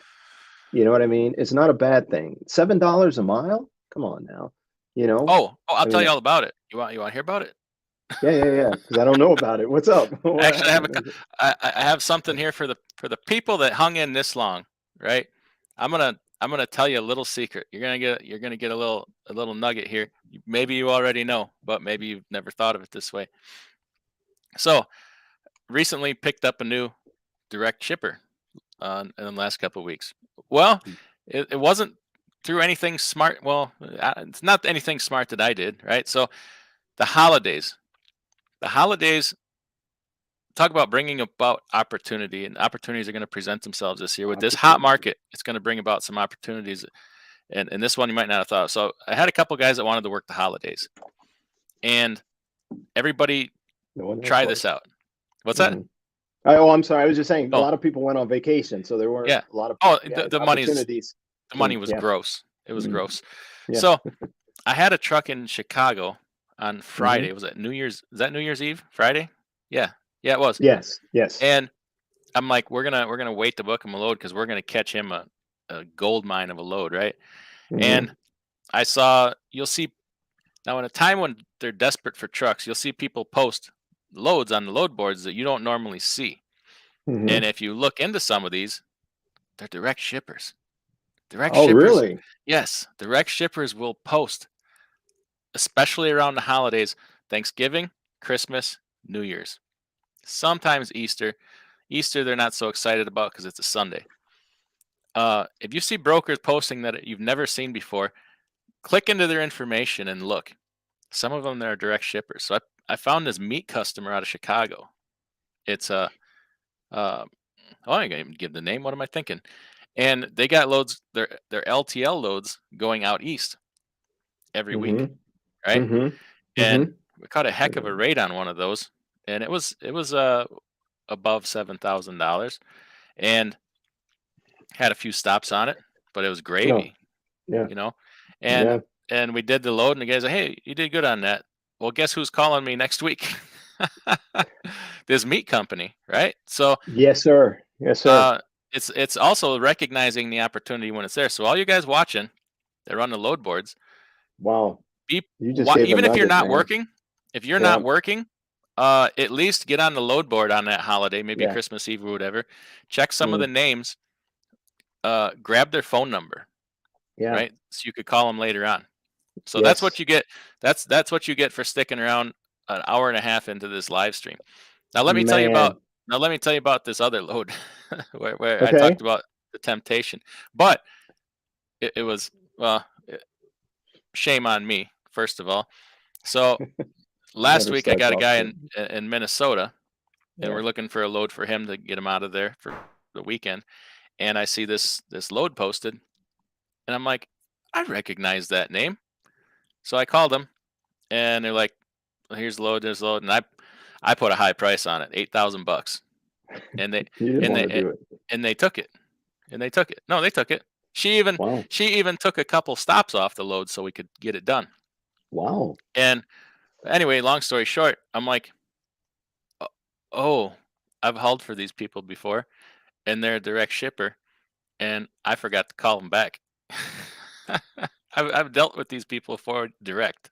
Oh my. And the Okay. lady's like, "Call me anytime." She's like, "Here's my phone," and I still had their phone number. It Wow. it Right. just it slipped my mind because, other Right. things going on. So, Yeah. um, that's good sometimes maybe to fall into that trap. I got reminded. I got reminded of Yeah. the name. In fact, I'm gonna Yeah. call her again tomorrow for another load. So, Yeah. um, you know, uh, anyway, where Adam, was I I going with mean, this? that, Where was I going with this? well, I mean, where you took me is this. I mean, definitely. I mean, that's a huge nugget I think you dropped there. And secondly, um, the opportunities exist, man. You know what I mean? I mean, you may get, well, here, let me help you out before I continue on. We were talking about that $7 per mile load, Hmm. right? And then that's when you started talking about this. And I was like, don't feel bad in taking that, right? You know, you say maybe get sidetracked from that stuff, but the thing is that it it is there. There's opportunity that exists in that, as you've just proven, right? But so, and I'm going back to our program that we're offering. It is about this. It's about recognizing these opportunities. As you indicated a year ago, this was your thought. This is how you would think about things. You know, there was a way that you thought about the industry. There was, even though you have been in this business for a while, there was a way that you thought for whatever reason, right? One of the things that I'll mention, I don't think you're shy about this, is that you weren't really putting yourself out there, right? You kept to yourself, which is fine, and what have you. And then this direct shipper is like, why have I not heard about you, you know, and you explained that, but then they were like, okay, well, let's see what we can do to work together. And they Yep. started working with you. Yep. So up to today, you know, there's a different, you have a different um, uh, um, way of thinking about the market and how to acquire business and what have you. And that's what we're talking about with our program. We want to broaden your thought process in regards to how to go about, you know, about the industry and how to go about getting that business. I mean, we talk about data, we talk about charts, we talk about the industry, we talk about those things. We want you to understand that. You know, we provide you with data, right? In regards to the industry, I think you even told me at one point, Paul, here's a market that I want to work in. And then you said, nah, I don't think I want to. After we provided you the information, right? And you're like, ah, Well, let's, okay. So let me tell you why we talk about the shippers have different conversations with you, right? When you yes, talk sir. to a shipper, Yes, receiver, sir. it's a different conversation than talking about. So you Absolutely. said, "Hey, Adam, here's this guy who's got loads every week from Jersey back to where you are." Right? And I'm like, Hmm. "Okay, well, I got trucks, close by every week." Okay. You're like, "Give him a call. Here's a number." So I called him up, and the only thing he wanted to talk about, he wouldn't even give me information on the freight. The only thing he said is, Okay. cheapest rate gets the freight. It He picks up said here, what? delivers here. He would say cheapest bid gets the freight. Right. I'm like, Right. okay, well, you won't tell me even what kind of trailer you need. Do you need a dry van or a Hmm. reefer? You need a flatbed?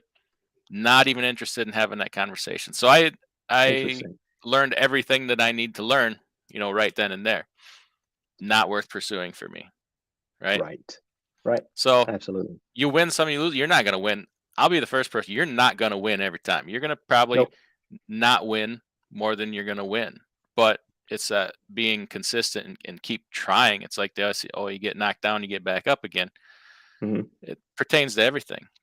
Oh, I was Yeah. going back to something you said. I just had another thought. Where do I want to be towards the end of this year? Hmm. Another thing just came to mind. I Hmm. want to position myself to provide better service to the people I'm already hauling for. Okay. Okay. I want to give them Yeah. more trucks. I want Yeah. to get trucks back faster to get more of their loads. I actually, the one you talked about, I hooked up a couple backhauls for them. I've done a couple backhauls back to here to their place, and then just get another load and go out. So it's all seasonal, right? So we got somebody finally going to come in and ask Paul a question. So let's get that. Let's get him in here. Jackknife TV. So you ready, Paul? Yeah. Get your Let's do answering it. questions hat on. Hey. Thanks for coming in, Jackknife TV. Hey, no problem. I've been catching most of your episodes lately here. Um, I guess the real question I got for Paul right now is now your service. I guess how you provide it. Do you actually have a contract with the carrier, or do you kind of intermingle between the shipper and the carrier? We intermingle. This would be, we're not a broker. Okay. So what we're trying to do is work to help you get connected directly with the shipper. Okay. Okay, And so at the same time, go ahead. I'm sorry. no, it's fine. No, it's fine. Go ahead, continue. Well, I was going to say, and then at the same time, with the program that we're providing now, the new program, and again, we've evolved over time. And so, with the program that we're offering right now, is as an example, let's say for yourself directly or someone in your office, in communicating with opportunities. Let's say there's a shipper that you're talking to. The question might be, okay, where do I go next with this person, right? I'm talking to a shipper direct, what do I say next to them? Where do I go with them in order to move in that direction of possibly being able to earn their business, right? Have them as a direct shipper. So that's what our new program is all about, is how to put you in that position and be able to advance. Not just you, but maybe it's someone in your office. Maybe it's the dispatch service that you're using, right? But that's what we're talking about. So the whole thing is about you acquiring shippers direct. We are not in the middle of it. We want to be able to provide that connection and be able to give you the tools and resources or skills that you need to be able to advance that relationship.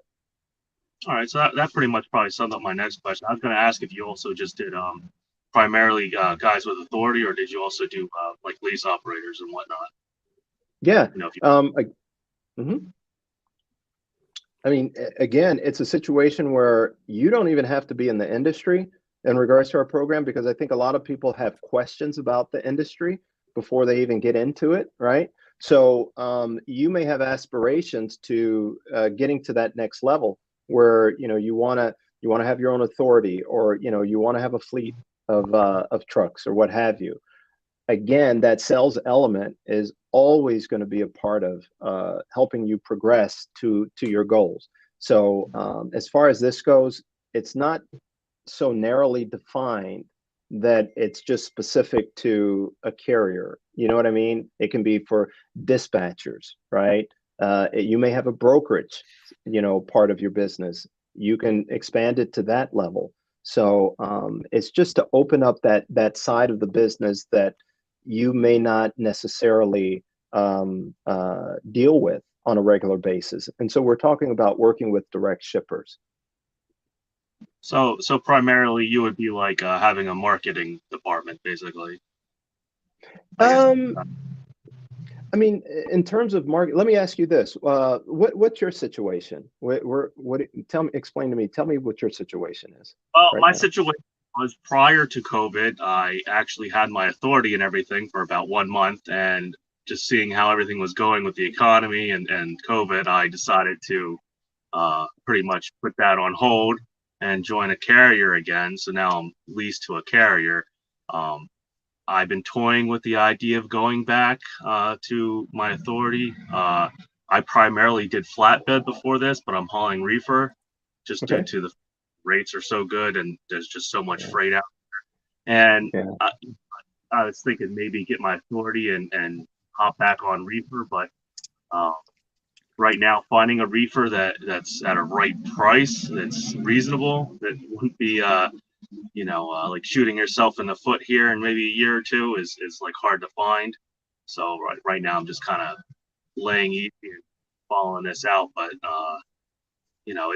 it's whether or not I can find equipment. Really, that's really the issue. Whether or not I jump on into Right. my. Paul, Yes, let me sir. ask you something.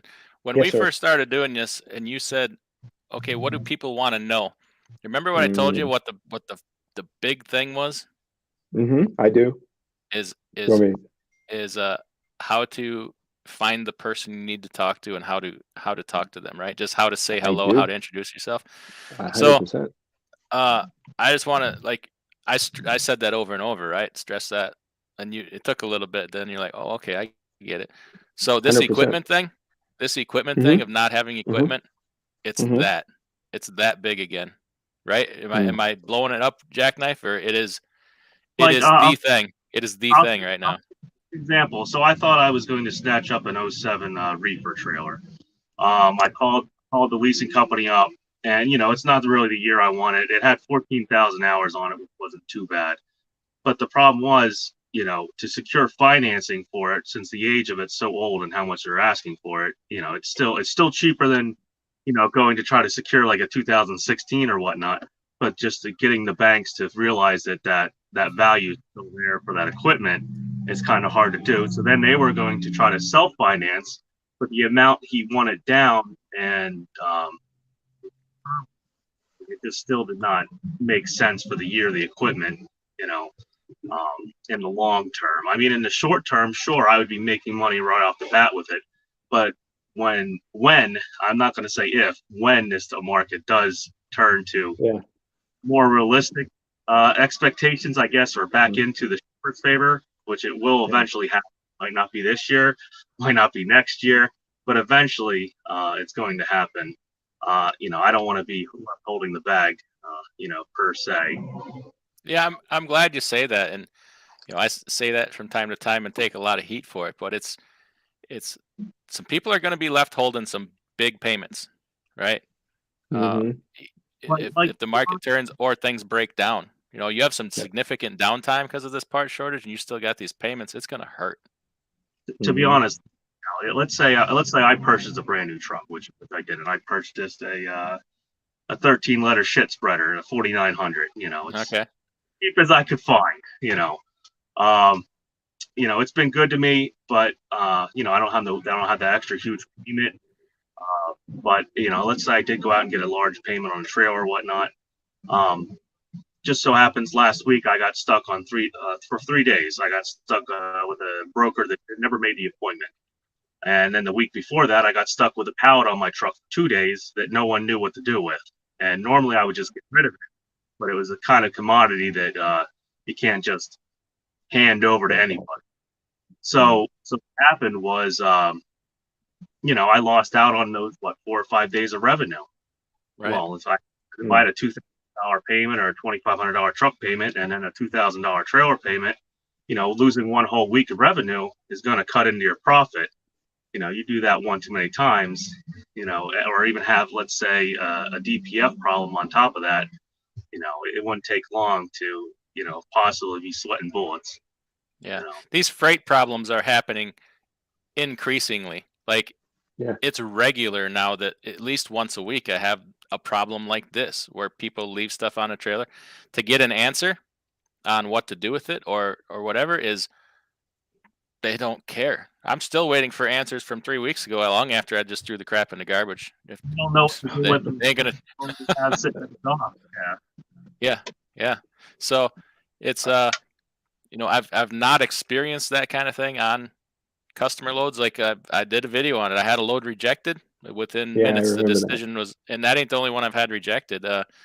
Late in the season, when the potatoes are old, the quality goes down. You will get some loads rejected, but it's either one, we're sending a USDA inspector in real quick. Two, take it to Frito-Lay for potato chips, or three, bring it back. Well, these weren't even like rejection loads. These were just Right. It was either not placed on the BOL properly, or just you know, office, you know, mix-ups that nobody knew how to correct, or couldn't get a whole person to correct it. Yeah. You know? These are brokered loads, obviously, right? Yeah. Those are brokered. Okay. I mean, we're reputable brokers. It wasn't like a TQL kind of situation. Okay. And I usually check my P's and Q's. Sometimes I'll call ahead and stuff. But this was over, you know, it was like a late in the afternoon. There was nobody there. It was over the weekend. I, you know, took it down there. You know, even that things like that usually don't happen. And well, you know, I mean, in our industry, as we know, I mean, in communicating with a shipper, broker, what have you, one of the things that I've said in the past is, in communicating with a direct shipper, you know, we know things are going to happen in our industry, right? There's going to be challenges, but the big thing is, how do we handle that as a carrier, right?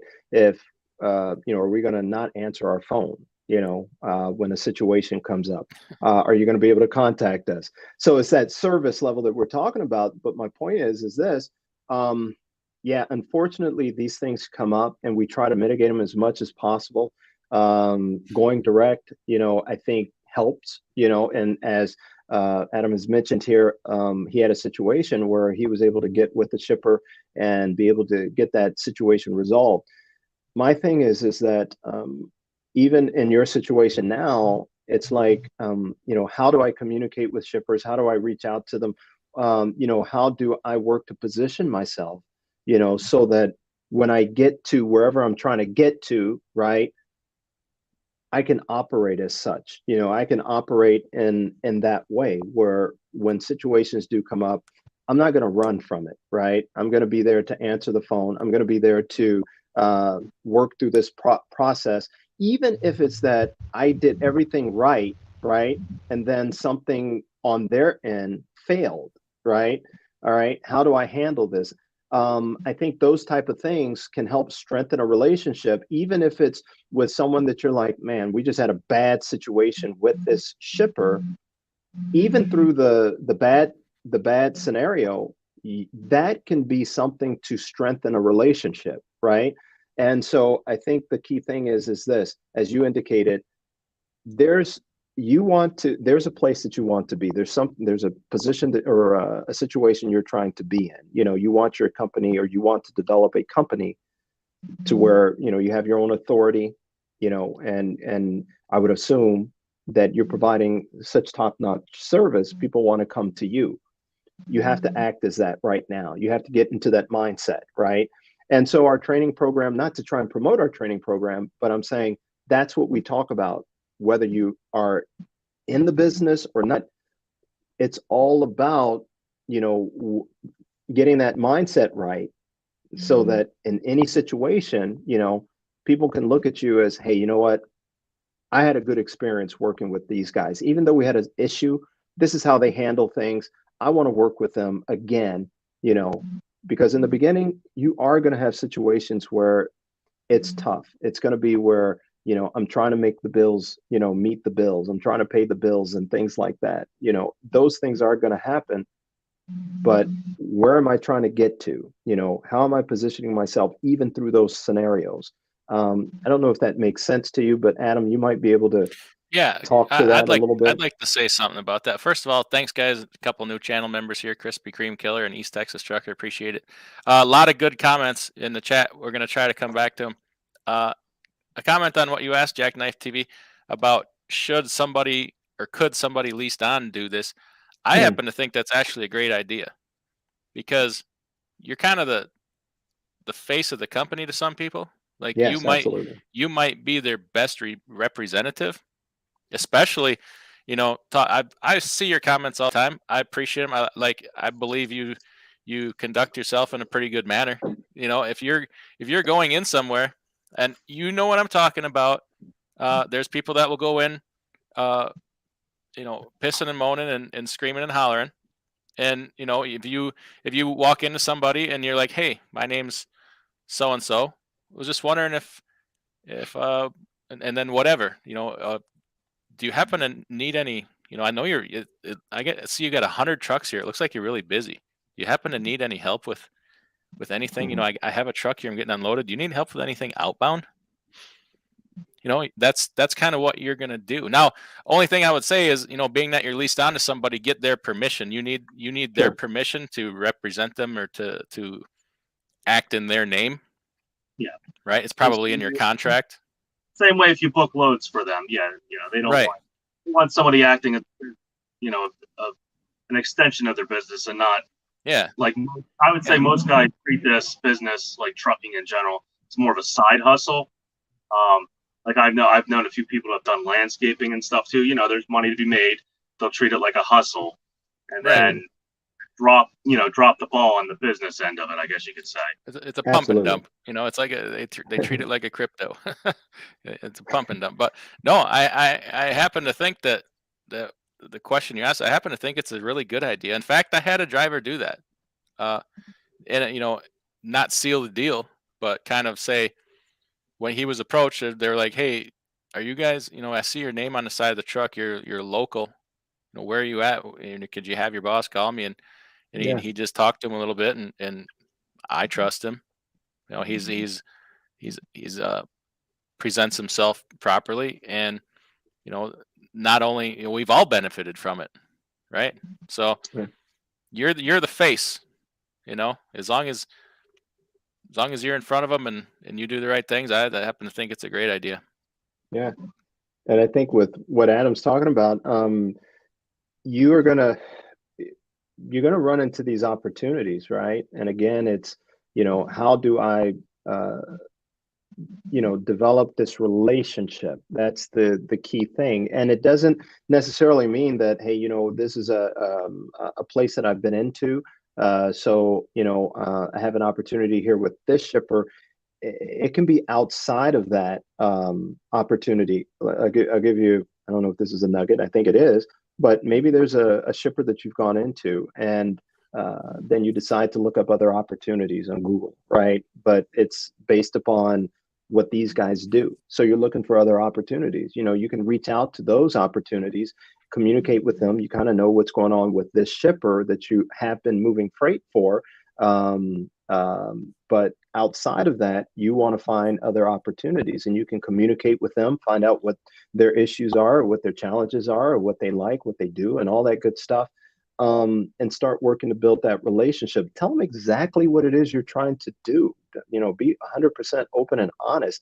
They are willing to talk. They're willing to give you information. On our program, within our program, we have live recorded calls that we have made to shippers. You can hear how those calls go. Not all of them are perfect, right? They don't all go the way we hope that they would go. But you can hear what shippers are saying, right? Even if it's that they say, hey, I'm not interested, or or that, hey, you know what, we would love to have that conversation, we have those recorded calls that are available, and you can hear that, and you can hear how it goes on both sides. And my point in that is this: where you're at right now and where you're trying to get to, right? There is, you're going to have to go through a process, right? And it's definitely okay. So as Adam talks about, he thinks that it's a great idea what you're talking about. You just have to go through the process. And I think the key is having something that will help guide you through it, right? To get there. And that's what we're trying to provide. I mean, even if you want to call me one-on-one, we can have a little conversation and talk. I'd love to do that. And I do that all the time. Trust me. Yeah, I understand what you're trying to put out there. And I guess what I've talked to a few customers before. What I'll stress out right now is most guys probably call a customer out and expect to make more than spot rate, Mark. I guess than what spot rate is on the market. Right. And that's just not going to happen. What you're basically going to do is, at least for maybe 6 months, right now about 6 months, at least from some people that I've called, you're going to at least guarantee a set rate, and usually a set, I guess you want to call it a set run from that shipper. That's what you're going to guarantee. Certainly, I guess you could say, which I guess right now a lot of guys, pretty much kick that can to the curb and are just looking for, a payday. But to be honest, this market, it's not exactly certain. It's just here right now, and that's what's going on.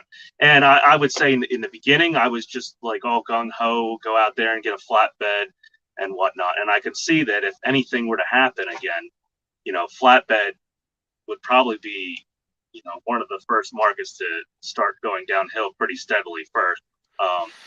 Not exactly going to haul food with a flatbed. So that's why, at least when I came into this, I was like, well, maybe I should stop, think about what I'm doing, park the flatbed, and, maybe get into reefer. And that's pretty much primarily what I've done, just as a safety net, I get that.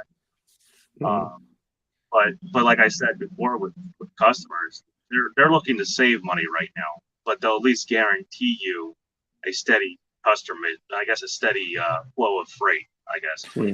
Let me tell you what I'm experiencing. Like you said it right there. Like they're looking to save money, right? So they are so stressed right now with this shipping situation. Some of them just don't know what to do. If you come in and do nothing more than provide a reasonable solution to them, you're good to go. Yeah. Like it can be high. You can be pretty high. Like be aggressive, because you can always go down. You can't come up in in your negotiations. But if you walk in and you present a reasonable solution, they're gonna look at the person sitting next to them like, yeah. I would say in the long run, the plan that'll probably work right now is more thinking like a tortoise than a hare. Yeah. I mean, but right now that tortoise is getting paid too. Yes, that's what it's getting paid too. Yes, like on some of these loads, I can get $4 or $5 a mile. But you know what? A few years ago, they were only paying maybe $2.25, $2.50. So if you're less still than that, still getting $3.50 a mile, the shipper's still making out, and you're still making out. Sure, you might not end up doing your $12,000 or $13,000 a week. You might only do 8 or 10, but still, it's just that relationship will pay off in the long run. Yeah, Jack. I mean, go ahead. I'm sorry. Go ahead. No, go ahead. Go ahead. No. I was just gonna ask you, and then as you indicate that, I mean, say what you say. My question would be again, beyond that, what are you trying to accomplish? I know that you indicated, get back to having your own, right? But what is it that you are trying to accomplish? What is it that you want to accomplish? Why are you in this business? What is it that I mean, if we really got down to it, I mean, let's move rate aside. Forget about rate. Okay. And you know what? I'm looking at what I wrote down. I wrote down jackknife. That's what I wrote down, right? Yeah. Okay. So I would assume that your last name is not Knife. Am I right? No. Don't tell me what it is. That's okay. I'm not worried about it, but that's what channel's called. That's what I put out there. So Okay. No. That's great. That's cool. But what I'm saying is this, is that I'm talking to you and I see you, right? And what ends up happening is that with a lot of carriers, we end up talking about some things that are pretty personal, right? In regards to what they're going through, what they're trying to accomplish, why they got into the business, and all this good stuff. And that is becomes the meat and potatoes of it all, right? And so for you, you don't even have to tell us, but what is it that you're trying to do? What is it you're trying to accomplish? Some guys are trying to, or gals even, are trying to develop a company where they can employ people within their community, and they have this big vision or this big dream. So the thing is, go ahead. no, well, I guess I wouldn't say it's a dream, but it would be more of I guess an accomplishment. I guess technically like generational wealth, at least to have something to further. I wouldn't say my family's legacy. It's not one hell of a legacy. It's just something to be there. So you should say, because it can be that. Don't think that that oh, can't happen. I know. I guess my last name could be Swift or something like that. No, 100%.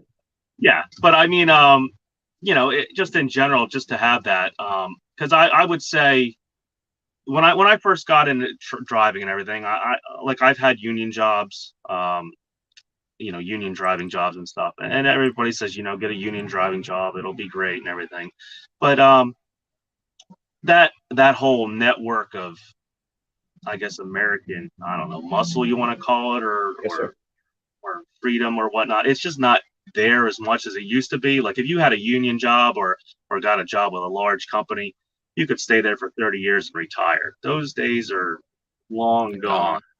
Right? They'll take whoever's the lowest bidder, I guess you could say, or whatnot.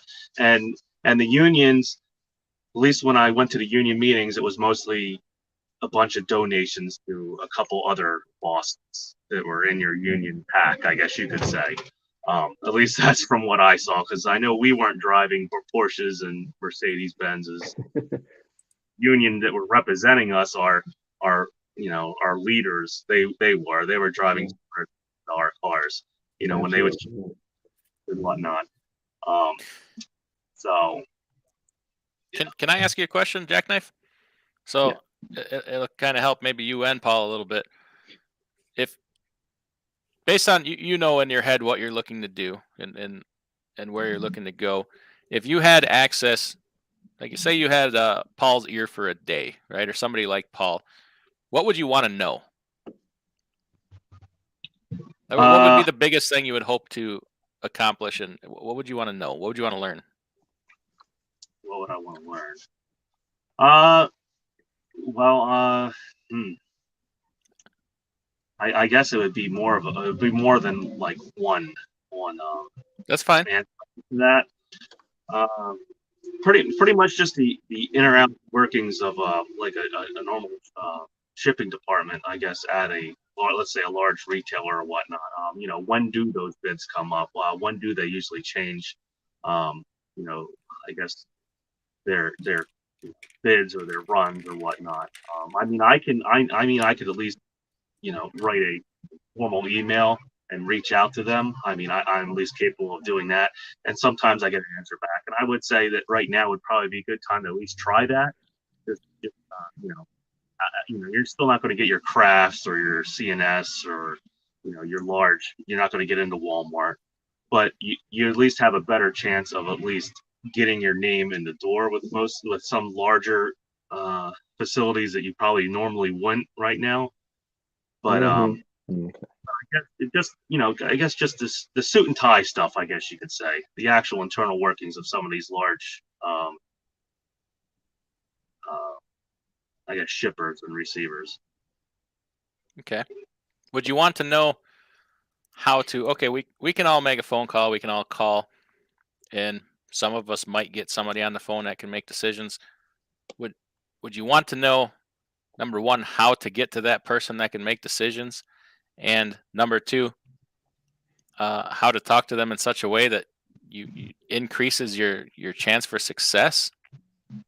Is that, or are you kind of like, everybody starts at a different level? Are you kind of past that already, or I or would say intermediate. Usually, I found that a lot of times when you get on the phone, they all do the same spiel from the broker. In fact, if you go online, you can get these, you can read right, these verbatim if you want. A right, lot of times when I call up, I say, look, I'm a small carrier. I already know you want to hang up the phone. I say, I'm just looking to provide you a service then that I can, at least guarantee, uh, uh, at least my one truck. And a lot of times, I say I'm a small carrier. I usually start off like that. I know I can't, and a lot of times the lady will tell me, hey, either call back or maybe she'll give me another number or they'll give me an email where I can email somebody. And, I would say at least percent of the time that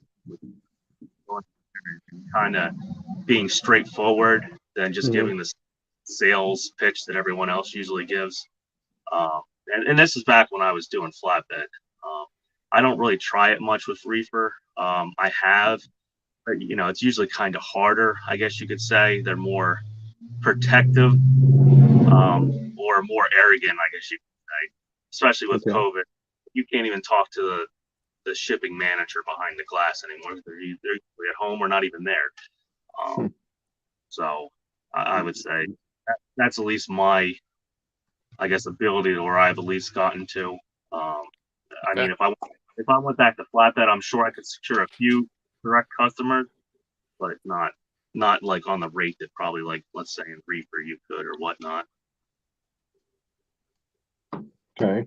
So then are you and then with that, when you're talking about like you said, flatbed, reefer, well, let me put it to you this way. Flatbed came on a little late, when COVID hit and what have you, it came on a little late in terms of it being really impacted. That there was, even if you look at it from housing market, right? Think about it. The housing market shut down, right? When COVID hit, there was no wood. There was no wood that was being provided in terms of for the housing market, and that market just shut down. And then when things started to come about and open up and what have you, we had lower interest rates, right? We had people that wanted to move from the city and out to the suburbs. They wanted to buy these houses, but they had to buy new houses because there wasn't a lot of existing homes that were on the market, and there was this huge demand for wood, right? And so that shot up. The price of wood shot up, right? And what happened was, I mean, you go to Texas, you look at some of the prices in Texas.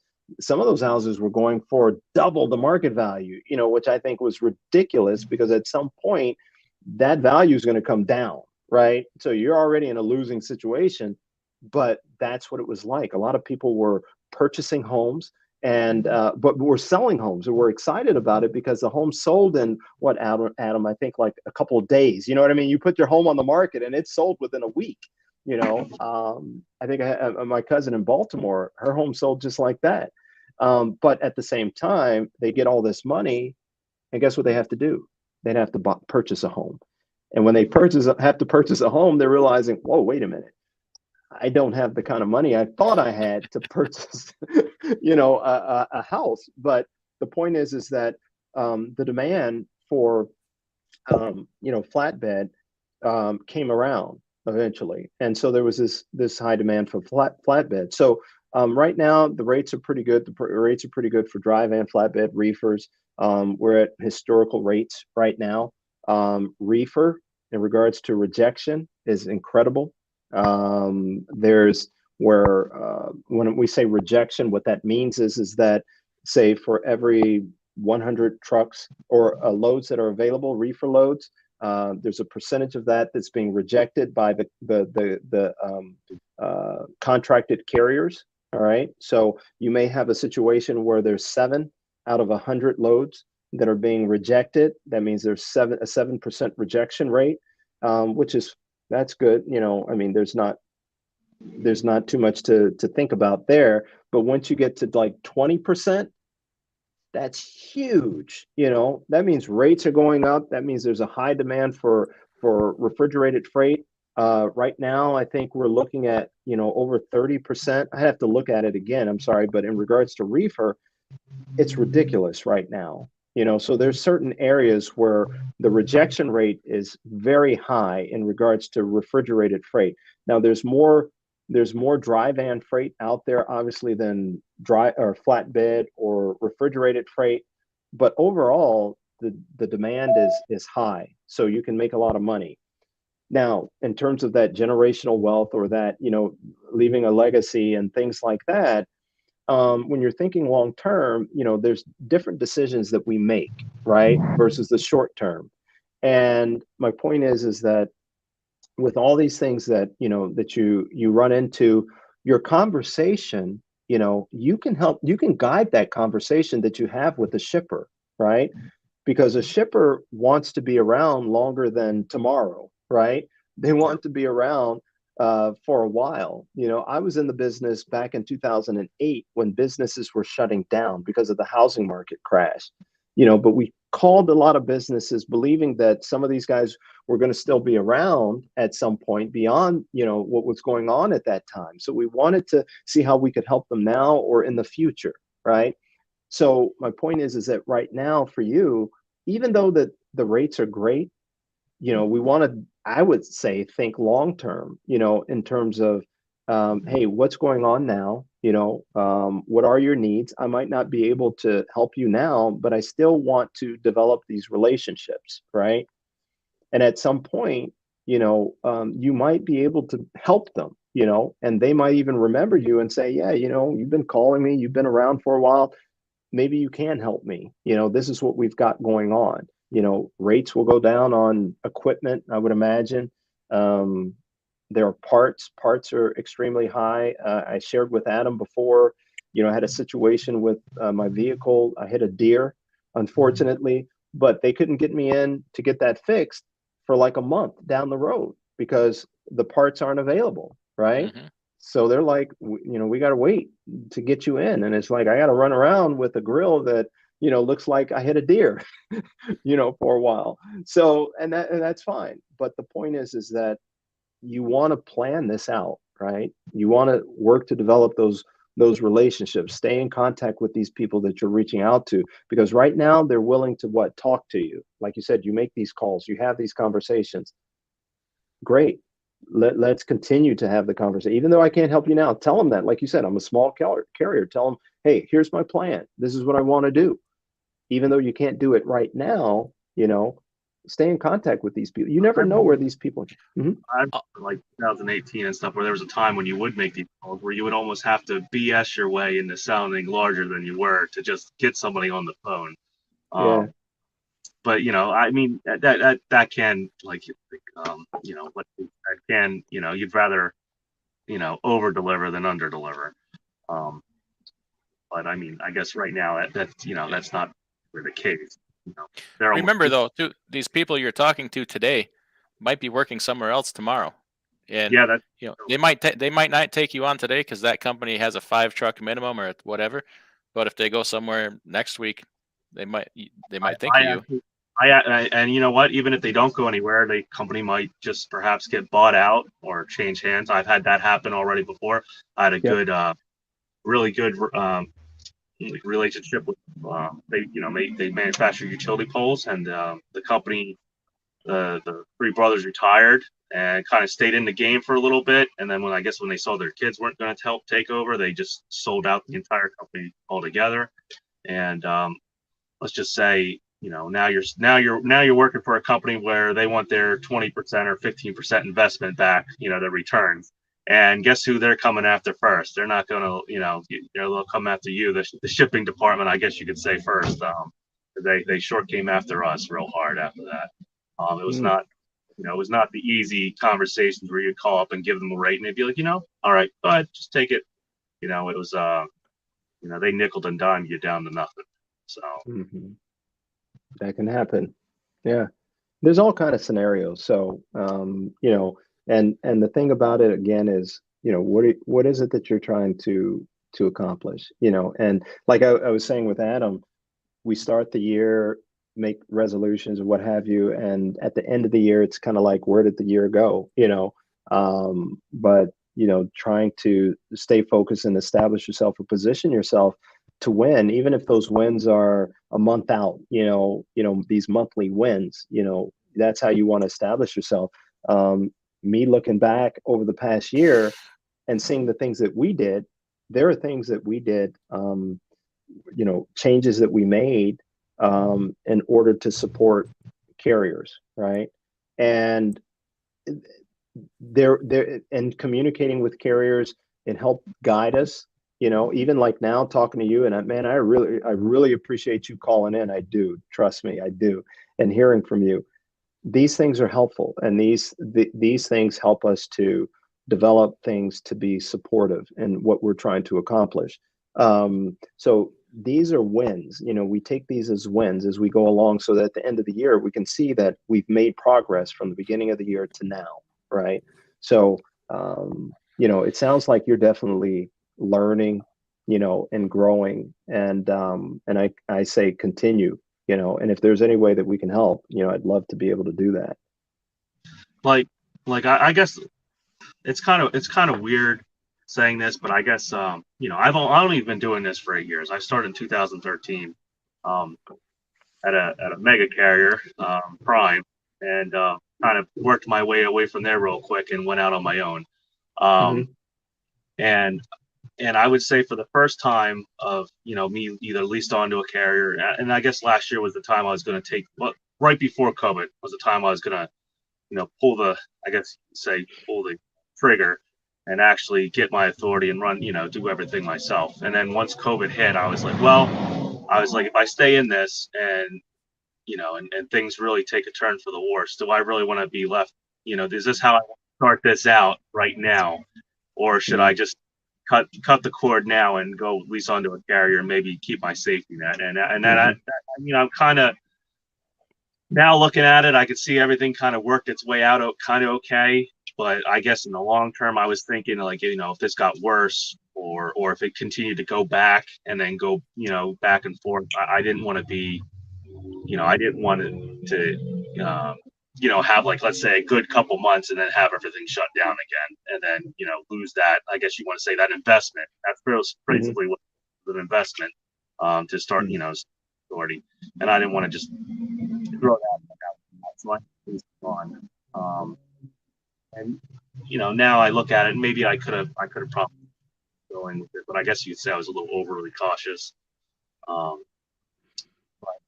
that was basically my plan. That's still my plan, is to either, at least within 5 years, depending. Actually, right now I'd say depending on how the midterm is whether or not I'll start my authority again. I know I never thought I'd have to say that I had to rely on the decisions of politicians whether or not I would put myself in business or not, but it's gotten that chaotic that it's just really weird thought to think of it like that. Yeah, we live in a strange world. It doesn't feel like I'm the one in charge. I mean, even before you weren't technically in charge of your own business. Now it really feels like you're not really in charge of anything, I guess you could say.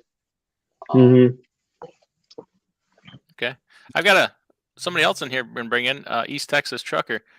If you don't mind, would like to ask Paul. He's not driving; he's a team driver. He's riding in the bunk right now. Either that, or he's in an autonomous truck and he's just along for the ride. That's cool.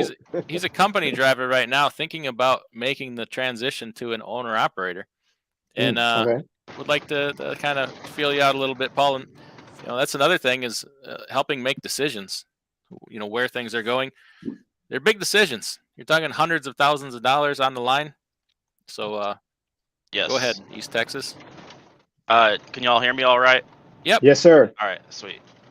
Yeah, I guess I just have some general freight market questions, how the trends have been working for the last year, 2 years, because that's kind of my frame of reference as a driver. I just started driving at the beginning of 2020. So okay, I guess I'm just curious what sort of factors would bring about like a correction to rates closer to like what we were seeing in 2019, something more normal.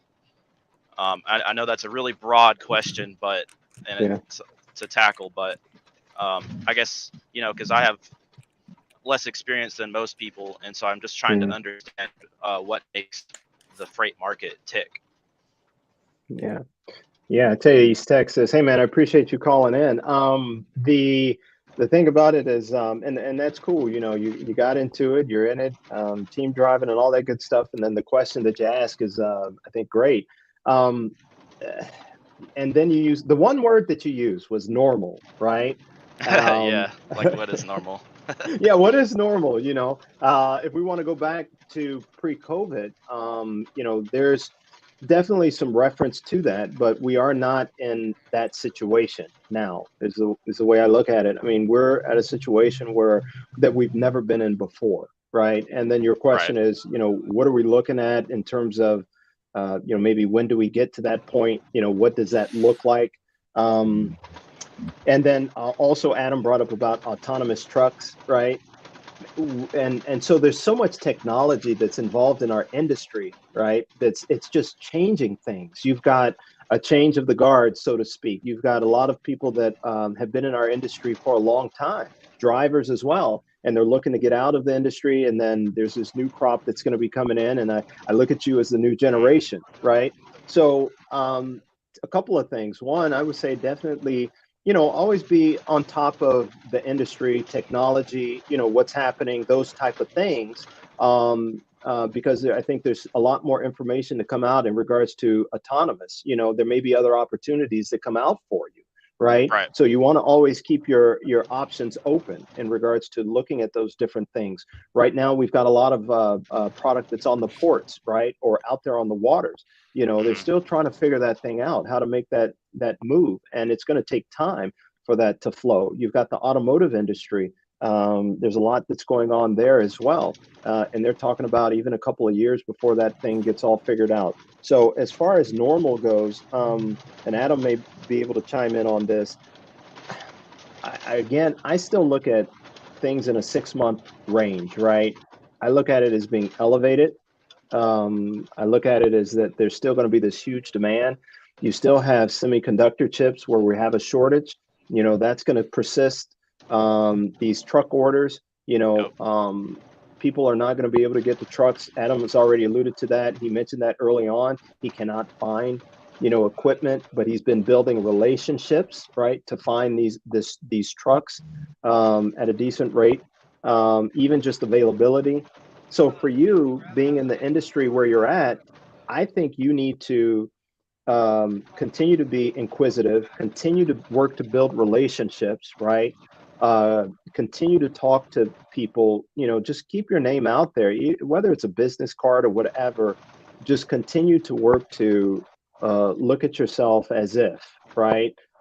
As depending upon what you're trying to accomplish. I'll ask you this one question. What is it that you want to do? What are you trying to accomplish? Where are you trying to go with this?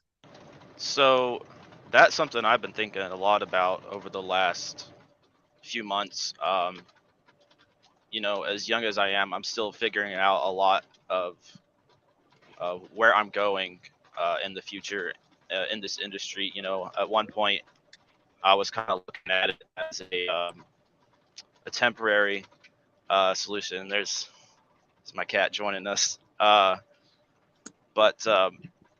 I think a lot Your of companion. where I want to go with this is I want to be able to build a future that I'm not at the liberty of a lot of forces outside of my control that could like take me out, I guess, or put me in a situation I don't want to be in. And so I kind of see myself constantly trying to look for more opportunities to level up, like at each point take what I have currently to like leverage to a better position. And it just seems like a natural progression to head into ownership at some point. But I don't want to rush into it. And in fact, a lot of where I was thinking about and like in the next year is I was gonna wait because the equipment prices are so high. It's like a guy like me that's only been in the industry for almost 2 years. I don't have the capital to just jump in on pretty much any truck right now, save Yeah. for a few examples. But yeah, I guess my vision for that is a bit more limited in general. But you know, it's Mhm. also for someone my age, it's an exciting prospect, you know, to be getting into Absolutely. ownership Absolutely. at my age, because I feel like you can really build something. Like I have a lot of time to work with that some guys don't get Hmm. into the industry until later on. So Hmm. I want to capitalize on that potentially. Hmm. Yeah. If that I, answers I, the question. no. No. It's perfect because you're answering honestly. I mean, it's what I hear. You know what I mean? It's an open, honest answer in terms of where you're at, and what you're thinking, whether you know where you're trying to go or what Right. you're trying to do or don't know, and that's cool. You got to be honest with yourself. And as far as that goes, one of the things I do interject, and it's just something that I've always been around and believe in, is that you want to position yourself, for where you're trying to go. Even though you might not know, you still want to explore, you still want to gain knowledge, right? Because that knowledge, as you gain that, at some point, you're going to give that knowledge to someone else, right? But in the meantime, you want to use that knowledge to get to where you're trying to get to, but you got to acquire it. So whether you're communicating with shippers, finding Right. out things, right? Communicating, always be an open book, willing to absorb and write itself. So when you're talking to shippers, when you're talking to Adam, when you're talking to whomever, Jackknife, right? This information that we're exchanging is incredible. You're not having to spend a college tuition to get this information, right? But the key thing is this: where do you go from there, right? Actually use it. Go ahead, test it out. Talk to a shipper, right? I mean, take our course. You know what I mean? We'll help you along, but as far as that Yeah. goes, I mean, we're not talking about spending all this. I went to college, man. I had to pay back my college tuition, right? I mean, when you go to college, and there's nothing wrong with this, but they charge you a mortgage. Before you're 21, 22, you're spending a mortgage on trying to gain this opportunity to get out there in the world and do your thing. But the thing is they never showed you how to pay it back. They never taught you how to pay it back, right? So you've got Return this mortgage, Right. huh? So, investment. yeah, absolutely. Yeah. So you put all this money, even becoming a doctor, they're like, man, I got all these thousands of dollars to pay back, right? But what we're talking about here, again, is taking this knowledge that you've got, if you're ambitious, right? Go for it. You know what I'm saying? And I don't mean go out there and spend all this money and just do things in a crazy way, but I'm saying that gain the knowledge, test it, test the waters, learn. Even when we fail, right? That's an education in itself, right? So when you talk about, I'm just trying to learn, I'm just trying to learn. I don't want you to be too timid, right? To the point where Yeah. you don't do anything. For our program, what we talk about is, hey, reaching out to opportunities. Don't be afraid to fail, right? Because we learn in that. I don't care how big the company is. I don't care if it's Johnson and Johnson. Why not fail at Johnson and Johnson and learn at the biggest level? You know what I mean? Mm-hmm. As Adam said, hey, why not ask for the most money, right? Because you can always back it down, right? So all I'm saying is this. It sounds like you're definitely ambitious. Do not be afraid of anything. What's the worst thing that someone can do? If you're talking to someone, are they going to reach through the phone and grab you? I don't think so. And even if that's the case, you look like a guy that can take care of yourself, but at the same time, no, that's not going to happen, but learn through it, learn through that. And I think that the equipment, yeah, it's at an all-time high level in regards to the cost. It will come down, but everyone is dealing with the same thing, right? Even shippers are dealing with finding equipment, right? So when you call them, it's not that you're letting them down, right? Right. It's not like there's no, oh man, I feel bad because I'm calling them and I can't help. Just find out what's going on with them, gain that information, that knowledge, set a next step so that you can reach back to them maybe when you do get equipment, or just to check in with them and see how things are going.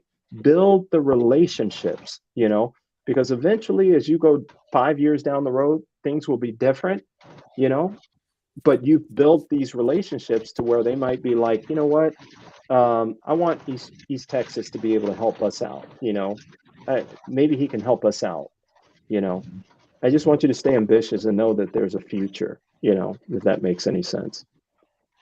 Yes, I appreciate it. Yeah. Well, like I'll chime in real quick. I mean, to be honest, right now is a real owner operator. The biggest thing is I would over leveraging your operation. Basically put guys out of here. You're fading out a little bit there, Jackknife. Me? Your Now, audio. I said my audio. That's worse. Work?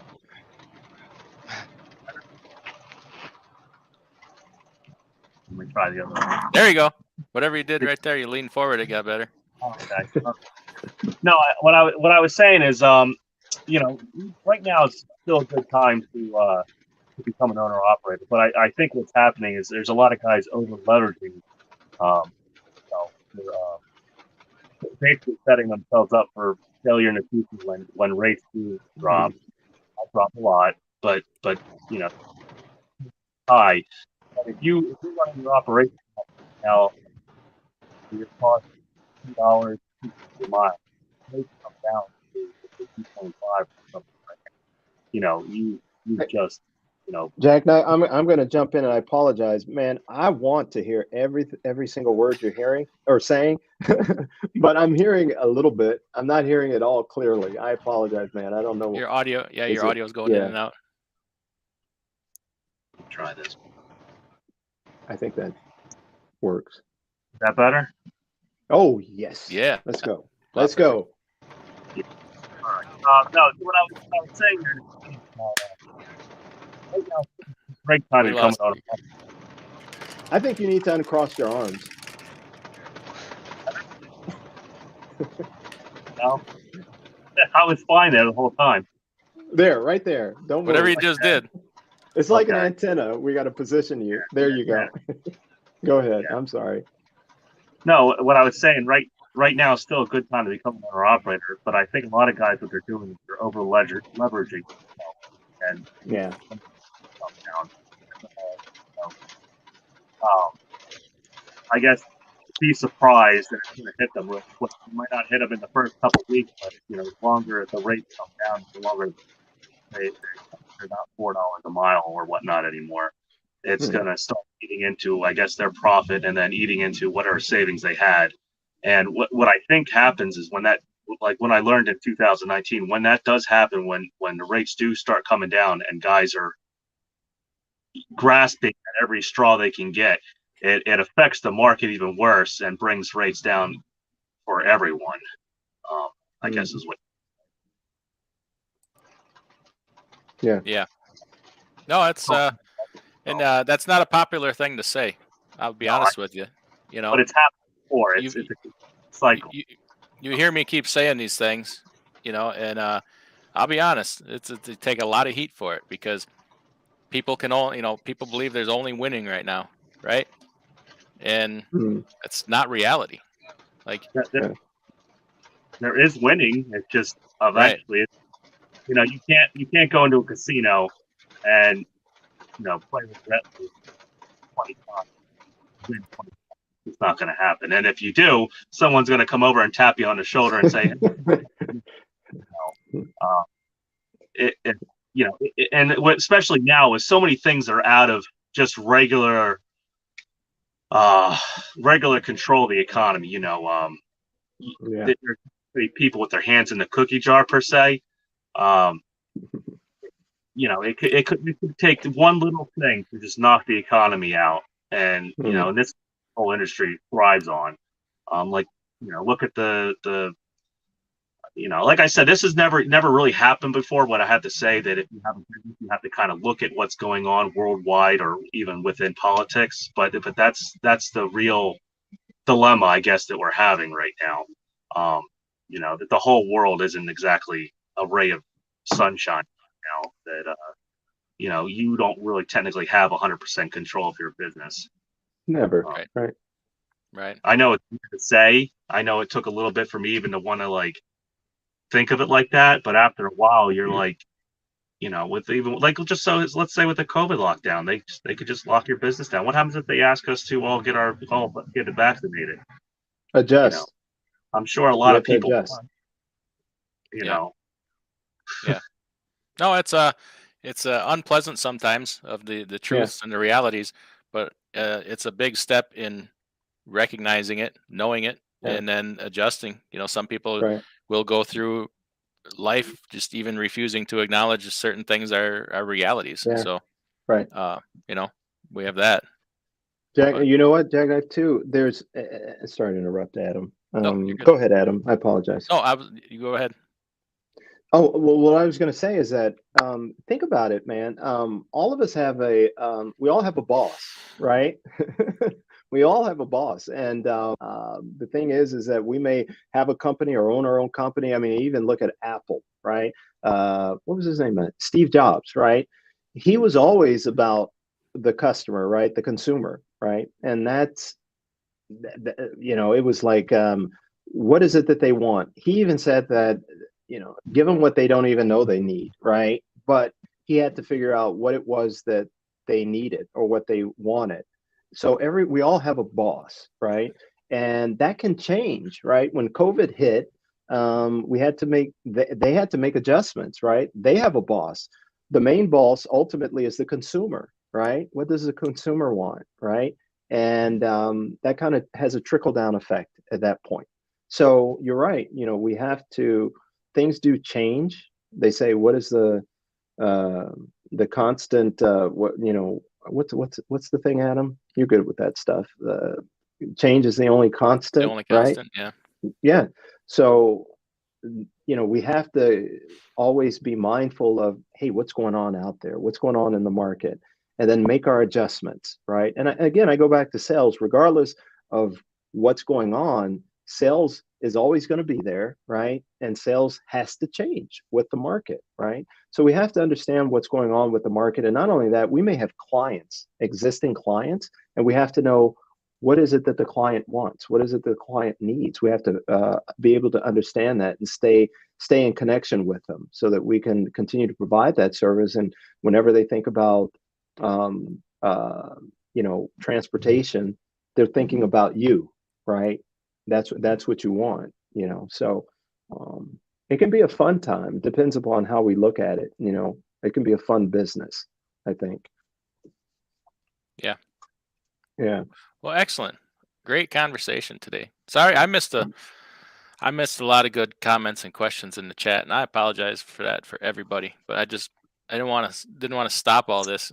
Paul's hitting here, giving it all away for free. Ooh, and that's true. No, there's more. Trust me, there's more. Does anybody else have any quick questions here? I don't want to keep the man all day, but I think we'll probably wrap this up pretty soon. Just looking at some questions here. Yeah, a lot of good ones. Quick question for Jackknife. Jackknife, where are you headed? Where are you going? What's going on? Right now, I'm staying ahead of that storm. I'm up in Manchester. I'm going to deliver the CNS up here. Okay. So I'm about 45 minutes away because, I could show up early to my appointment, but it's not going to do any good over there at CNS. So. In Pennsylvania, right? No. Manchester. Oh, wait a minute. Did I say Manchester? No, I picked up there. I mean, man, where the heck are we going? Westfield, Massachusetts. Yeah. Did you see, Paul? Did you see that article today? There's a 294-ton load moving across Pennsylvania in the next few days. Have you seen that? No, I haven't. 204 ton, you said? 290 ton. 90 ton? Yeah. What is it? It- What are They're we talking? closing. It's a big tank from nuclear propulsion or something or other. Uh, they're closing the interstates. It's going to be 2 lanes wide. It has to only move 30 miles an hour. Oh, he's bounced back here. We Yeah, lost There him we there go. for a second. There we go. I don't know why it went away. Oh, you mean that supersized load Yeah, over there? yeah. Yeah, I don't think that's going to go too far on the next day or two. No, bad weather. Paul, have you Mm. seen? I don't know if you saw on Freight Waves or wherever. Yeah, thanks for bringing that up, DJ. Schneider is shutting down their Canadian operations. They're closing. Yeah, in the Guelph, Ontario, they're selling the property, the terminal, everything. Everything, equipment, Yeah. everything is Yeah. gone. Well, they're going to They're- bring the equipment down to U.S. okay. but they're closing their terminal up there and I love it. ceasing operations. And the reason being? They just said it doesn't fit in their business plan, but read between the lines of whatever. Maybe it's too difficult to do business cross border right now with the I was going to say the COVID restrictions, I bet. yeah. Wow, you guys think COVID restrictions is? It is difficult. Yeah. Okay. Oh my gosh, really? Wow. Well, I Yeah. mean, I wonder what is their? Do you know what their footprint was in Canada? I mean, what their Canadian operation? I read was it, like? but I can't remember. Okay. I think they said they had 234 employees there or something like that. Oh, okay. Something like that. Okay. But All right. Yeah, there's so many changes that are happening, man. You know, I mean, even pre-COVID, I mean, you go back many years, our industry is always changing. But yeah.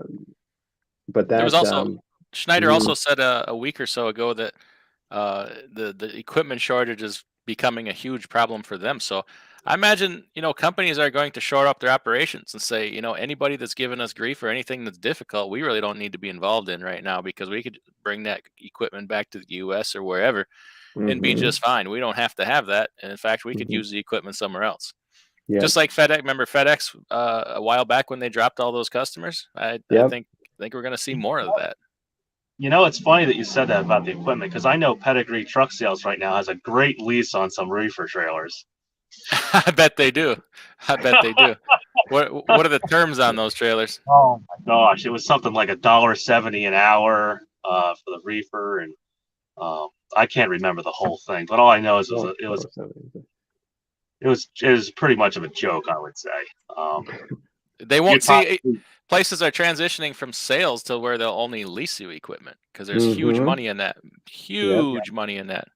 Yeah, I did the math, and I think it came out to like if you had to sign a lease for it for like 3 years, it'd come out to like somewhere around like $40,000 or $50,000, and the trailer probably technically is only worth about 40, right? Mm-hmm. So they basically bought the trailer, paid for it, maybe many times over, and they're having you pay for it again.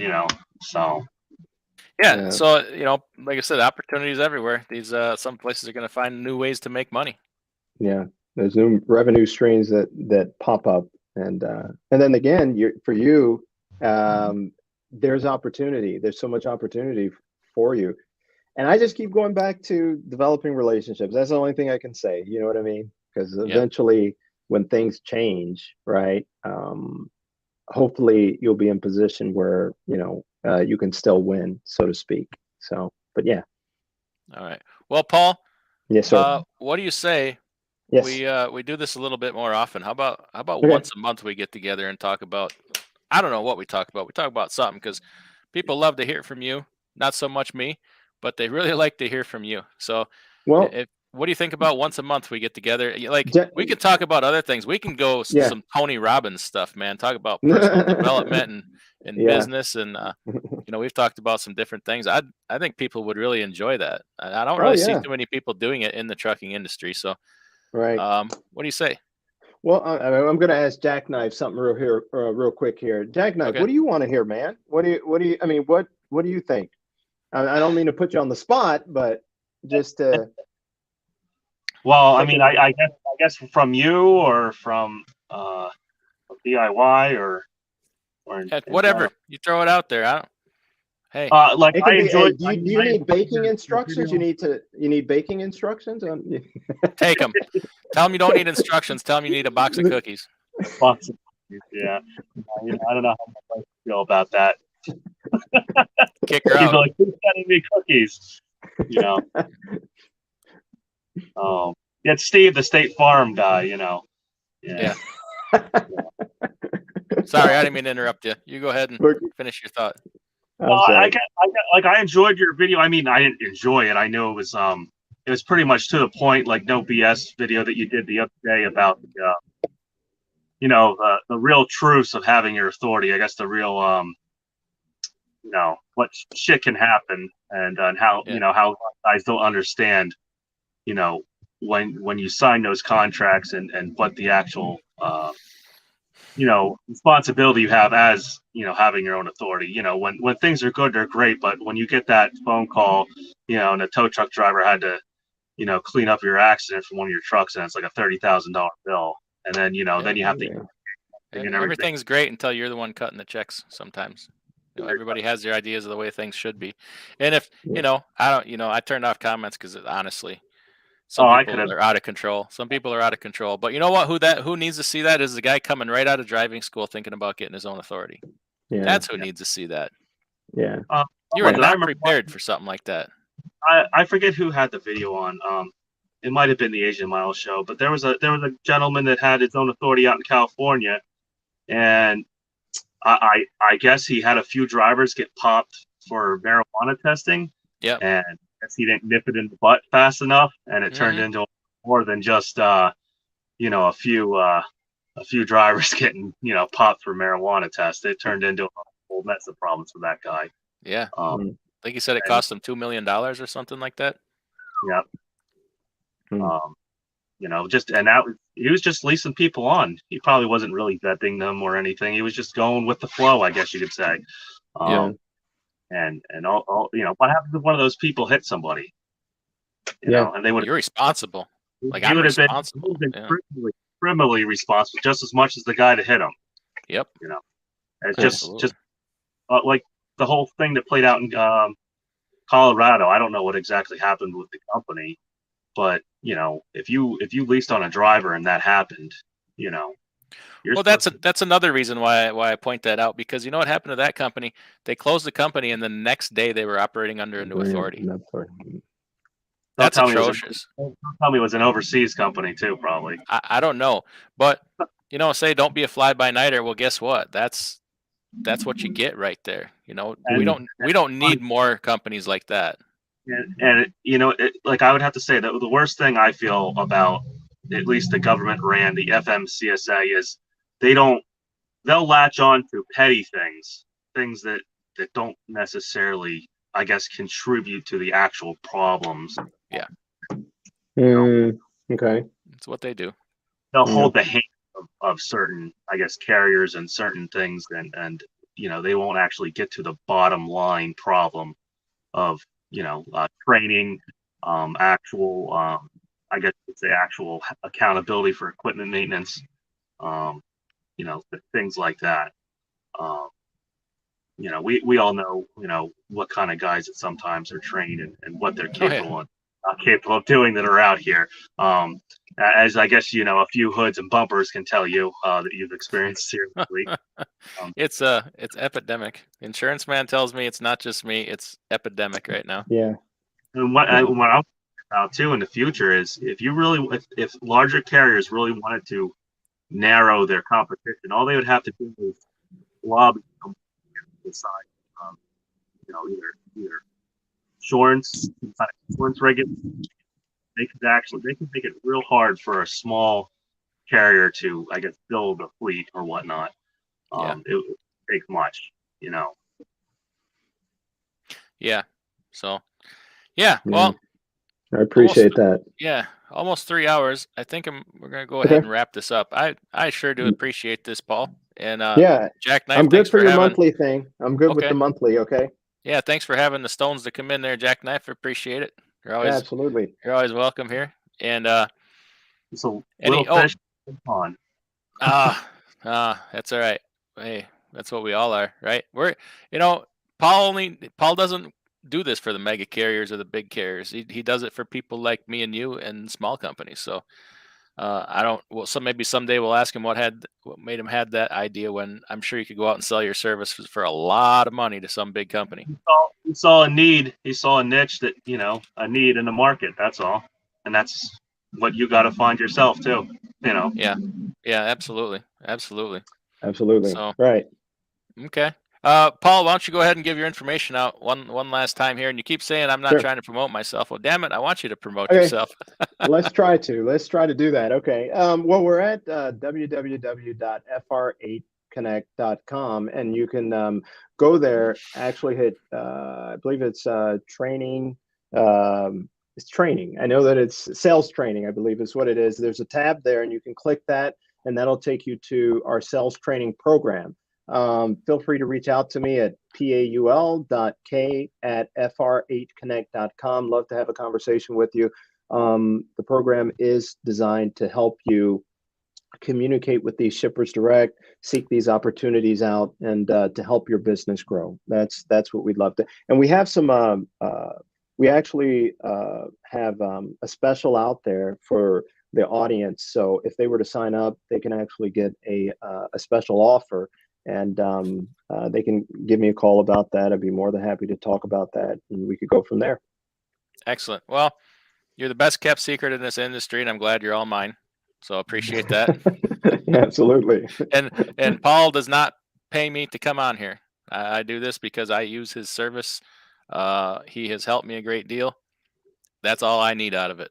I'd have been happy just for the information, but I'm glad I did it. I've talked you. about that, and everybody, thanks for coming in. We got a great crowd, man. We get a lot of intelligent, smart, thoughtful, hardworking people here. Every once in a while, we get somebody who's goofing around, but for most part, a lot of good questions, good conversation, good thoughts. And Adam, I have to add something. Okay. Yes. From moving forward, I think what we might want to do is also people that come on, like Jackknife in East Texas and what have you. Maybe they come on with a talent that they have, because what I really want to do is I want to see you play that piano behind you there and see what you've got. I want to know what that's all about. Let me fix this piano situation real quick here. Oh, 1 second. Here we go. There, I got a piano for you. Okay, I don't know what I can do with that, but yeah, I can smash a brick wall.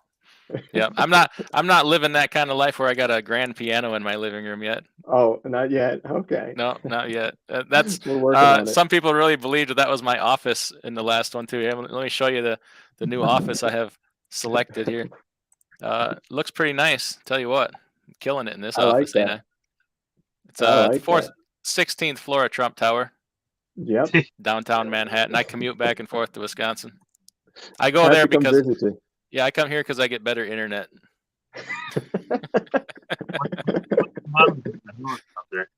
Yeah. Yeah, and the view is really good. So nice. All right, well, very nice. Thanks everybody, and thank you both. And let's do this again sometime, okay? Yeah, absolutely. I'll stay here for a second, okay? All right, Jackknife, be safe. Hey, yep, see ya. Thank you for everything.